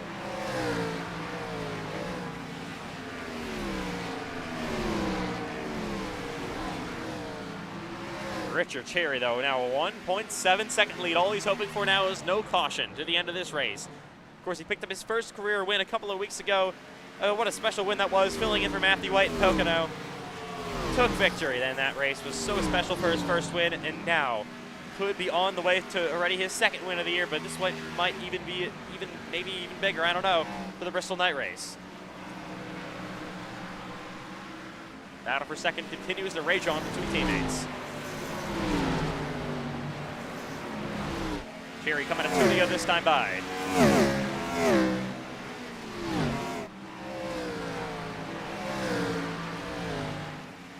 Austin will go one lap down. Pacing the inside of his teammate Cameron Chandler, but off turn 4 out of the white flag. Chandler going to run to clear Payson. One to go for Richard Cherry. What a battle he's put on tonight. Through 1 and 2 and down the back straightaway. It was a special win in Pocono for his first win, but this one's going to be big as well. Through 3 and 4 to the checkered flag. Richard Cherry's going to win the Bristol night race. Second will be Chandler. Third, Payson Lindsay. But Richard Cherry takes the victory at the night race from Bristol Motor Speedway, his second career Cup Series victory. The driver of the 29. What a race. Wow. And what a showing by this 29 machine. Cherry picks up, like I said, career win number 2. And everyone comes to congratulate him. Such a loved driver as well. I don't think there's a single person in the world not like Richard Cherry. Such a fan favorite. And he is your winner in Bristol. There is his good friend Carlos Ortiz to come congratulate him. What a race, my goodness. And he will burn it down. Your winner from Bristol Motor Speedway, Richard Cherry, wins the night race. It was a thrilling one all around, and man, somehow I thought Cameron was going to get him there, but fortunately for him, Cameron just runs out of real estate on the outside, hits the wall, falls back about a second and a half, will still finish second. I don't know if you saw what happened, but Bryce Benson was fourth and going out of turn 2 on that final lap, and something happened to him. He fell back to 6th. Oh, I did not see that. We'll take a look here on post-race replays coming up here in a minute. But Richard Cherry doing that Polish victory lap around here. What a win for the driver of the 29. Really impressive. And he has done it for the second time in his Cup Series career. I think he's been here since season 2. Went 3 seasons winless, and then all of a sudden he won Pocono. That was maybe 4 races ago. Yeah, he's now won 2 out of the last 4 races. After being winless for 3 straight seasons. Sounds like Bryce Benson. Really does. This has really been the season of drivers turning their lucks around, and maybe drivers that, like Matthew White, starting to have a bit of a fall off here. Who finishes 5th tonight, but still really wasn't a factor all day long. Oh, Cherry, I think, is out of fuel, or maybe burns his motor up. That's probably what happened. He'll actually get pushed by his good friend Ortiz to victory lane. It's going to be a little bit difficult if they can actually get up there. We'll see. Ooh, actually, I think they will. Okay. Now, Cherry still had something left in the tank. Your winner at Bristol, Richard Cherry. How about it? He wins the night race, gets the sword. Such a special win for this driver. What a race, though. Started out chaotic, had a lot of green flag runs. I mean, this racetrack has always produced green flag runs in the Cup Series. I don't think we've ever had like a really bad caution-filled race. This is a very fun one, I'd have to say. A lot of passing as well throughout the pack. Maybe dirty air, a little bit of a factor up front, but that's just what you expect here at Bristol. But Cherry goes to victory lane, second time in his career. Fans definitely got what they are paid for here. What a night from Bristol Motor Speedway. Man, That was certainly one to remember. I do want to see what happened to Bryce Benson, though, on the final lap. He will I'm gonna ultimately take a finish guess he sixth. might have ran out of fuel. Let's see. I mean, I guess you Yeah, wouldn't he have ran out taken of fuel. fuel Oh, yeah. because he was stuttering. I thought you wouldn't have taken fuel, but I guess you don't. Sorry, I thought you would have taken fuel. I guess you don't there on that final stop. Just to save fuel load. So loses the spot to Rowe. Loses the spot to White eventually. Just trying to coast here on the final lap. There's Matthew White going around him. Ultimately, will still finish sixth. Could have been a little bit worse for him. Ran out earlier.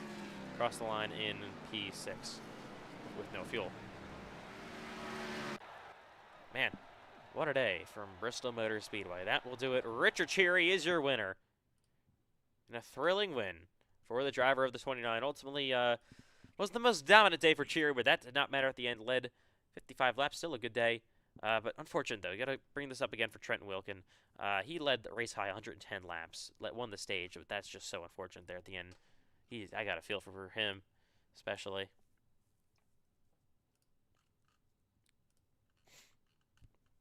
I mean, the ETR drivers, Sean Hilquich and Trenton Wilkin, I know Sean didn't have a good race because of just damage he had managed all day long.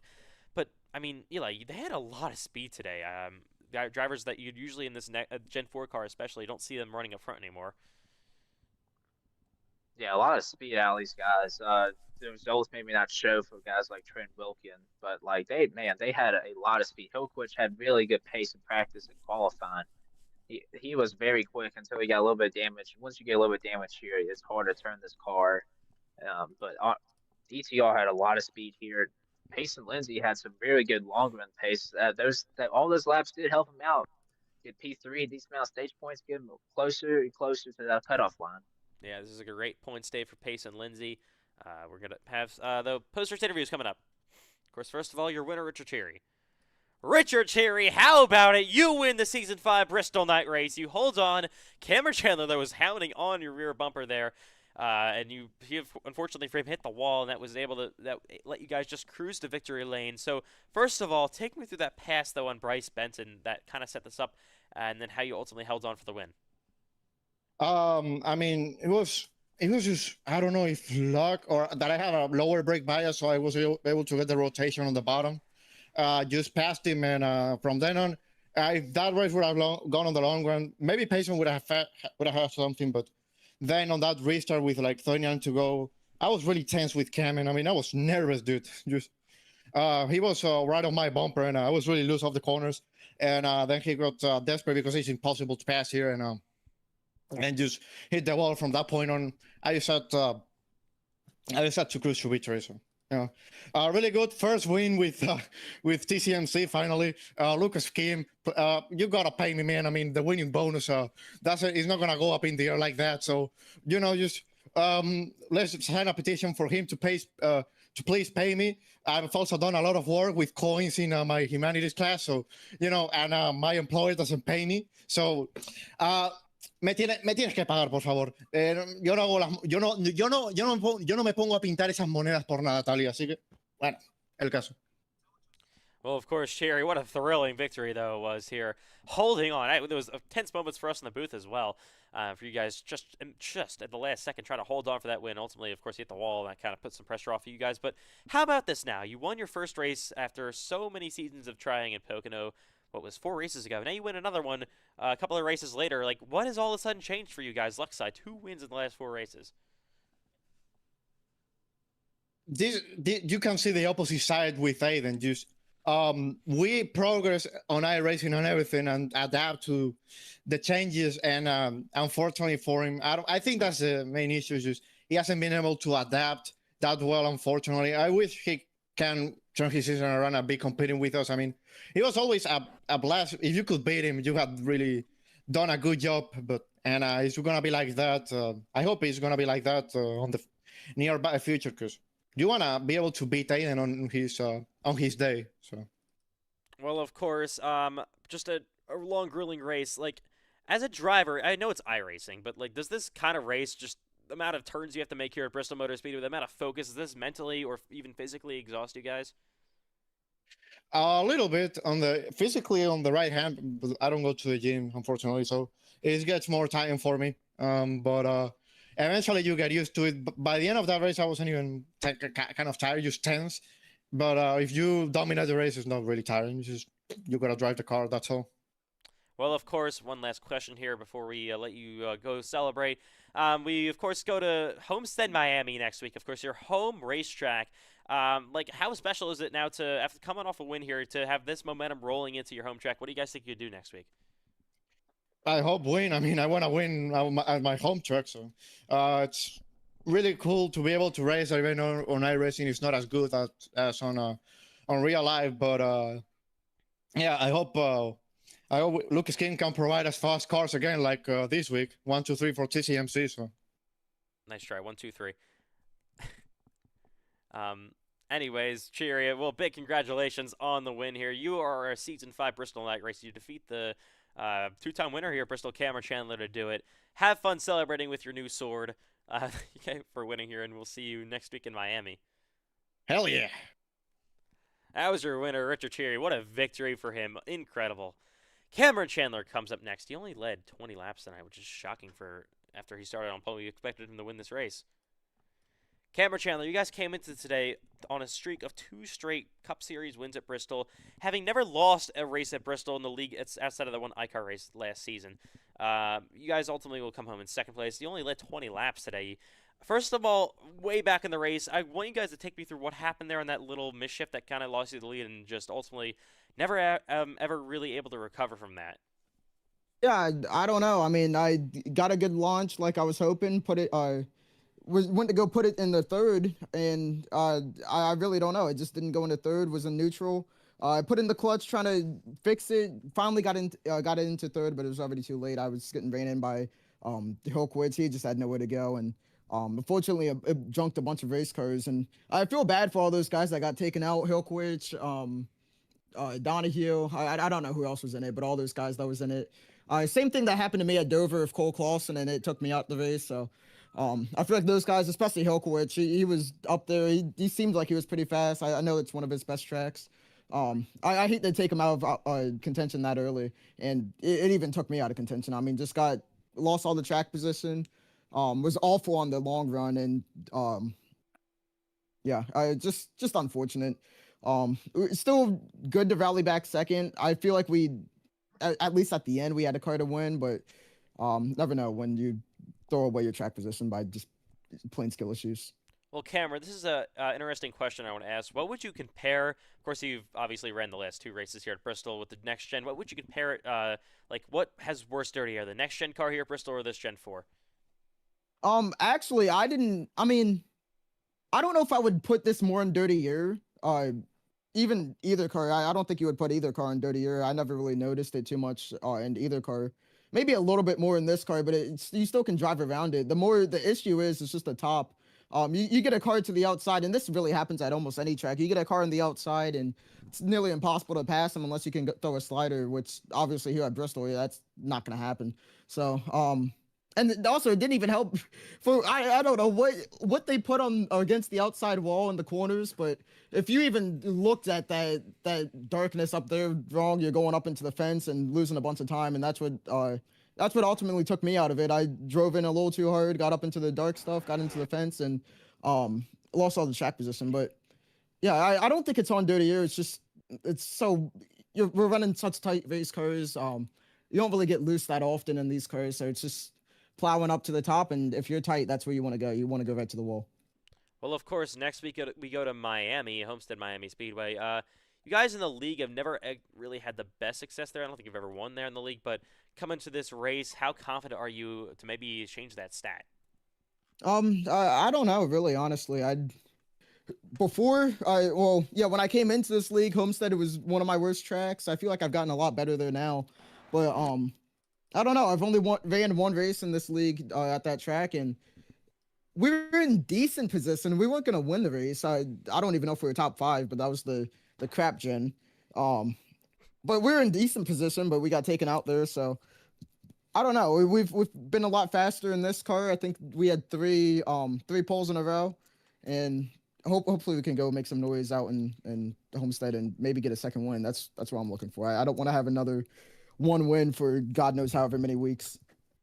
All right, Cameron. Well, of course, nice job. It should be a very good points day as well for you guys. Probably would extend your points lead as well, heading to 6 races to go in the chase next week in Miami, and we'll see you there. Yep, nice try, Ethan Chandler. Unbelievable. Wow. Anyways, coming up next will be Pace and Lindsay.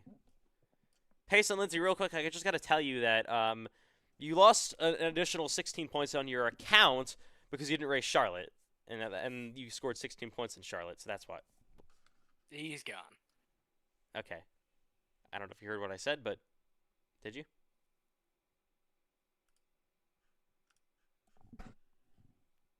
Hello, hello. I think we're having some issues with Discord. I don't know what's going on right now. Okay, what the hell? I don't know what's going on with Discord right now. I'm kind of confused. All right, I think Discord's just breaking itself all of a sudden. Yeah, we are moving people around. This is interesting.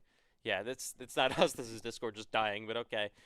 Hopefully we can get post-race interviews here back in a second. I don't know what's going on right now. Hello, hello. There we go. Oh my God, what a okay. Anyways, we're I think back. everything just crashed. Yeah, I think so. I don't know where Pace and Lindsay went, but all right. We'll give him just a second, I guess.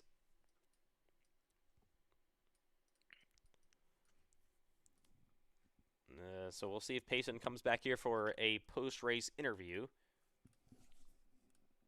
After a wild one here at Bristol. First of all, we're going to interview, I think, next up, Bryce Benson.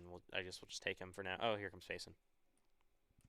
Payson, did you hear anything I said the first time? No, my internet was having a stroke.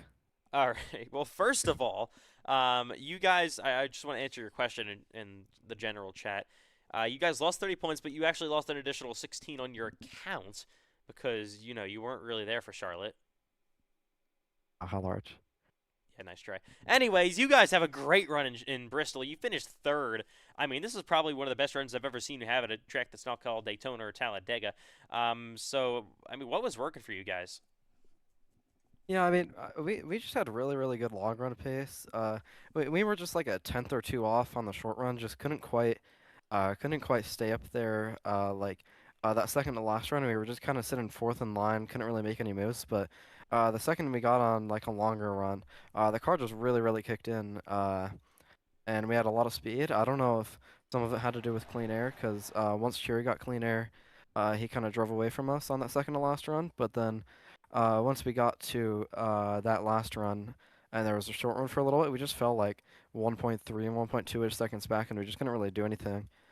We started to close up a little bit on the long run, but I just kind of used up a little too much of my stuff trying to see if we could close on them. But I think we just kind of ran out of time there at the end. I think if we had a little bit of a longer run there to close it out, we could have maybe had something for Cheery. Cheery was still unbelievable on the long run, but I think we might have maybe had something for him if we went like 80, 90-ish lap screen. But still a really, really good run for us. It's kind of exactly what we needed after a really, really bad last few runs and a penalty. So hopefully we can keep this momentum up going into Miami.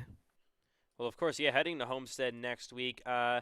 What is, like, these 6 races remaining? You got a 2.5 coming up, Homestead, Kentucky. Got a road course in Watkins Glen, a super speedway in Daytona, where, of course, you won that race before. A couple other track types as well coming up these next few weeks. What's ultimately going to be your plan to try to advance to the chase?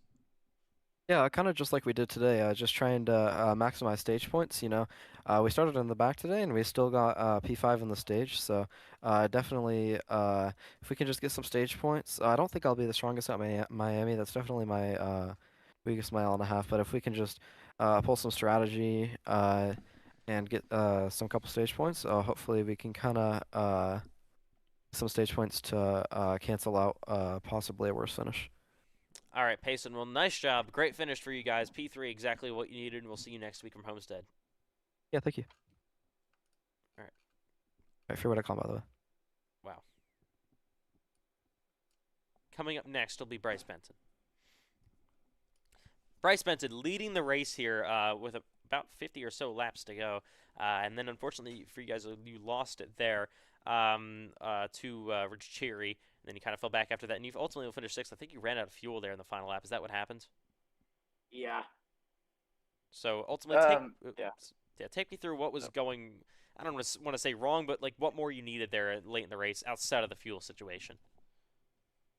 Um, yeah, it was weird because I somehow burned through the fuel and it said I was like a lap to the good on the final restart. It was weird. I've never really had that happen when I'm not like saving fuel because usually it's easy to burn through when you're like saving fuel, but when you're not saving fuel and like when you're not saving fuel, it usually doesn't do that. Usually whatever it says is usually what you have, and it didn't do that that time. And I only realized with like 8 to go, I had 5 laps of fuel in the tank somehow, and I went full fuel saving mode, and I still wasn't able to make it. But yeah, I mean, if iRacing could calculate fuel, that would be great. But yeah, I probably could have had a chance at like P3. I don't know if I really had winning speed. I think when I got to lead, I just didn't have like the same speed that like Wilkin did, and like Cheery and all them. I don't think I had that same speed. But I definitely feel like I did have like a top 3 car, and yeah, I mean it's definitely unfortunate because we didn't really get the finish we deserved, to be honest. But yeah, maybe I did have damage. I think after I got into the 66, which is completely my fault. So apologies to him about that. But I had damage, so I decided to repair that. I almost wish I didn't because I would have just kept my track position. But either way, the fuel would have not added up, and I don't know, it might have just ended the same way. So I don't know. Probably just needed to pay more attention with the fuel, I guess. But it's just unfortunate. Well, we go to Homestead Miami Speedway next week. Correct me if I'm wrong, but that seems like a racetrack that would kind of suit into your driving style. Yeah, I think so. All right, so Yeah. What do you guys think you do? Yeah, I think we could do pretty good. Yeah, last season I do amazing because for some reason I decided to like rep the wall a lot. I don't know why I decided to take that approach and it did not work. I don't know why I took that approach, but I think I was just trying to do something different because I mean I didn't have anything to lose. It didn't really work. I mean, it kind of worked, but it didn't really work that well. So learn from that race to probably not do that, especially in the Gen 4 when the tire wear is going to be even worse. So definitely gonna need to obviously save tires as always. But yeah, I mean, I think we should be pretty good. I mean, like I said, I like the mile and a half. So, I mean, it's obviously a little bit different mile and a half because you don't have like the tri-oval, but I think it definitely could suit me pretty well. I remember I haven't driven it. I don't think I've driven it in the new Gen 4s, I guess, quote unquote new. It's not really new anymore, but on the old Gen 4s at Homestead, I was actually really solid. So hopefully that translates into these new Gen 4s. But yeah, I think should be a pretty fun race, and hopefully it goes better than tonight. All right, Bryce. Well, still nice job on the race tonight. You guys, let me see. You guys led 65 laps. I believe you led the second most laps behind Trenton Wilkin. So ultimately a very good day for you guys. We'll see you next week in Miami. Yep. Cole Clausen, how about a 7th place finish? You absolutely take advantage of all the attrition going on in this race. You keep your nose clean pretty much all day long. We didn't really talk about you today, but you somehow come on with a very decent finish in P7. Take me through how you got here. Well, it's an interesting race. I mean, it's kind of hard to have a normal race at Bristol, but we went like a lap down like multiple times, and we got the lucky dog twice. I took the wave around once, and I still come home one lap down, but pretty solid night from us, all things considered. But we did get involved in that one wreck where like something happened to Chandler or something. That gave me like 3 minutes of damage, and The damage wasn't too bad, but once we got to the long run, my car was just, it was plowing. It literally had no speed whatsoever. So yeah, and I was 2 laps down at one point, and I was able to recover. So, pretty solid night from our group. You know, we had a pretty solid run as well, in Mexico City last night. Just, you know, we kept our nose clean all night long tonight and last night, and we're able to come out with some pretty solid results. So I'm pretty happy about that. Well, of course, like you said, like I said, we head to Homestead next week. So of course, a mile and a half racetrack back on those. You guys, I've always seen pretty decent those mile and a halves. Of course, how do you feel about Homestead? Yeah, Homestead kind of interesting track. You know, you probably gonna see a lot of guys trying to ride right up against the wall. I'm not gonna be doing the cup race. I'm pretty sure. I don't know. I might, but obviously I'll do Grand National. But yeah, gonna be a pretty fun race. See what happens. All right, Cole. Well, nice job taking advantage of a lot of stuff happened tonight, and you keep your car clean, and you'll finish in 7th today. And we'll see you next week from Miami. Yes, sir. Thank you. Well, that will do it. What a wild night, guys. Just insane. I mean, Bristol, as always, does not disappoint. I really did like that today had a lot of green flag runs. That's what kind of Bristol is all about, if you think about it. Even though iRacing usually has a lot of cautions here, we always seem like we can avoid that, which is definitely nice. So you guys got any Yeah, good final... race overall. Yeah, good race overall. It's very interesting. We had those early wrecks. Didn't really take out a lot of guys, but had a lot of guys with damage, guys off the pace. Lap traffic did a really good job just staying out of the way of the leaders, let them race, and overall we got a pretty solid race. A good amount of green flag running, of multiple runnings of over like 40, 50 laps, so that was good enough with long runs. Didn't get to see green flag pit stops. I don't know if that was even a possibility because fuel was pretty close at just off of normal pit stop at the end of the stage, but ultimately it was a very productive week at Bristol and the road course. Yeah, of course, went to Mexico City on Wednesday, and then of course did the iCar race last night for the final ever iCar race at in the NASCAR iRacing FedEx League for at least full time, where Cameron Chandler won his championship. So, of course, next week we're off to Homestead Miami Speedway in Homestead, Florida, for the final race before our little spring break that we have before it's a week off, and then we go to Kentucky after that. But that's 2 mile and a halves coming up in a row. A lot of drivers may be probably pretty happy to get back to the mile and a halves.